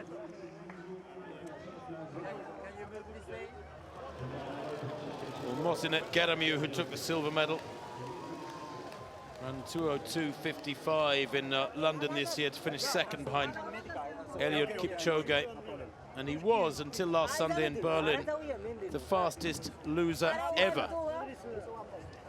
But Geremew, a loser tonight, but it's an unfair word, isn't it, to describe the bravery of the Ethiopian who took the silver medal. Second fastest time in history now is by another Ethiopian, Legesse, or Bekele rather, who was second last week. There it is then, the win for Lelisa Desisa, a season's best of 2:10.40 for the Ethiopian. Gold for him here on the streets of Doha. Mosinet Geremew, his compatriot, the silver medal, 2:10.44. The sprint was won by Desisa. Amos Kipruto, a brave run for that bronze medal there, getting Kenya onto the rostrum. And Callum Hawkins, the best of the rest, the first European, of course, 2:10.57. A brilliant run for the Briton, but he will be desperately disappointed in many respects because he was fourth 2 years ago in London. Makoka attacked so many times in the second half, the South African rewarded with fifth place. Tadesse, likewise, in the colours of Eritrea. He ran a brave race. Well, Korea finishing down in 11th place. Jeffrey Kirui, the 2017 champion, having settled for 14th. He had a torrid last few kilometres. Gebremet Fanil of Italy in 15th. Simbu of Tanzania in 16th. Stephen Kipruto, former world champion, an Olympic champion in London 2012, down in 18th place. Behind the Ugandan in 18th, well, here they are. Ahmed Osman of the USA in 23rd place, 2:16.22, 5 minutes 42 down, a season's best for him. Gebret Sadik of Norway, coping well with these conditions, in 24th place, well inside the top half. Great run for the Norwegian there, and Yamagishi of Japan in 25th place. Good run for Malcolm Hicks of New Zealand too, in 27th place.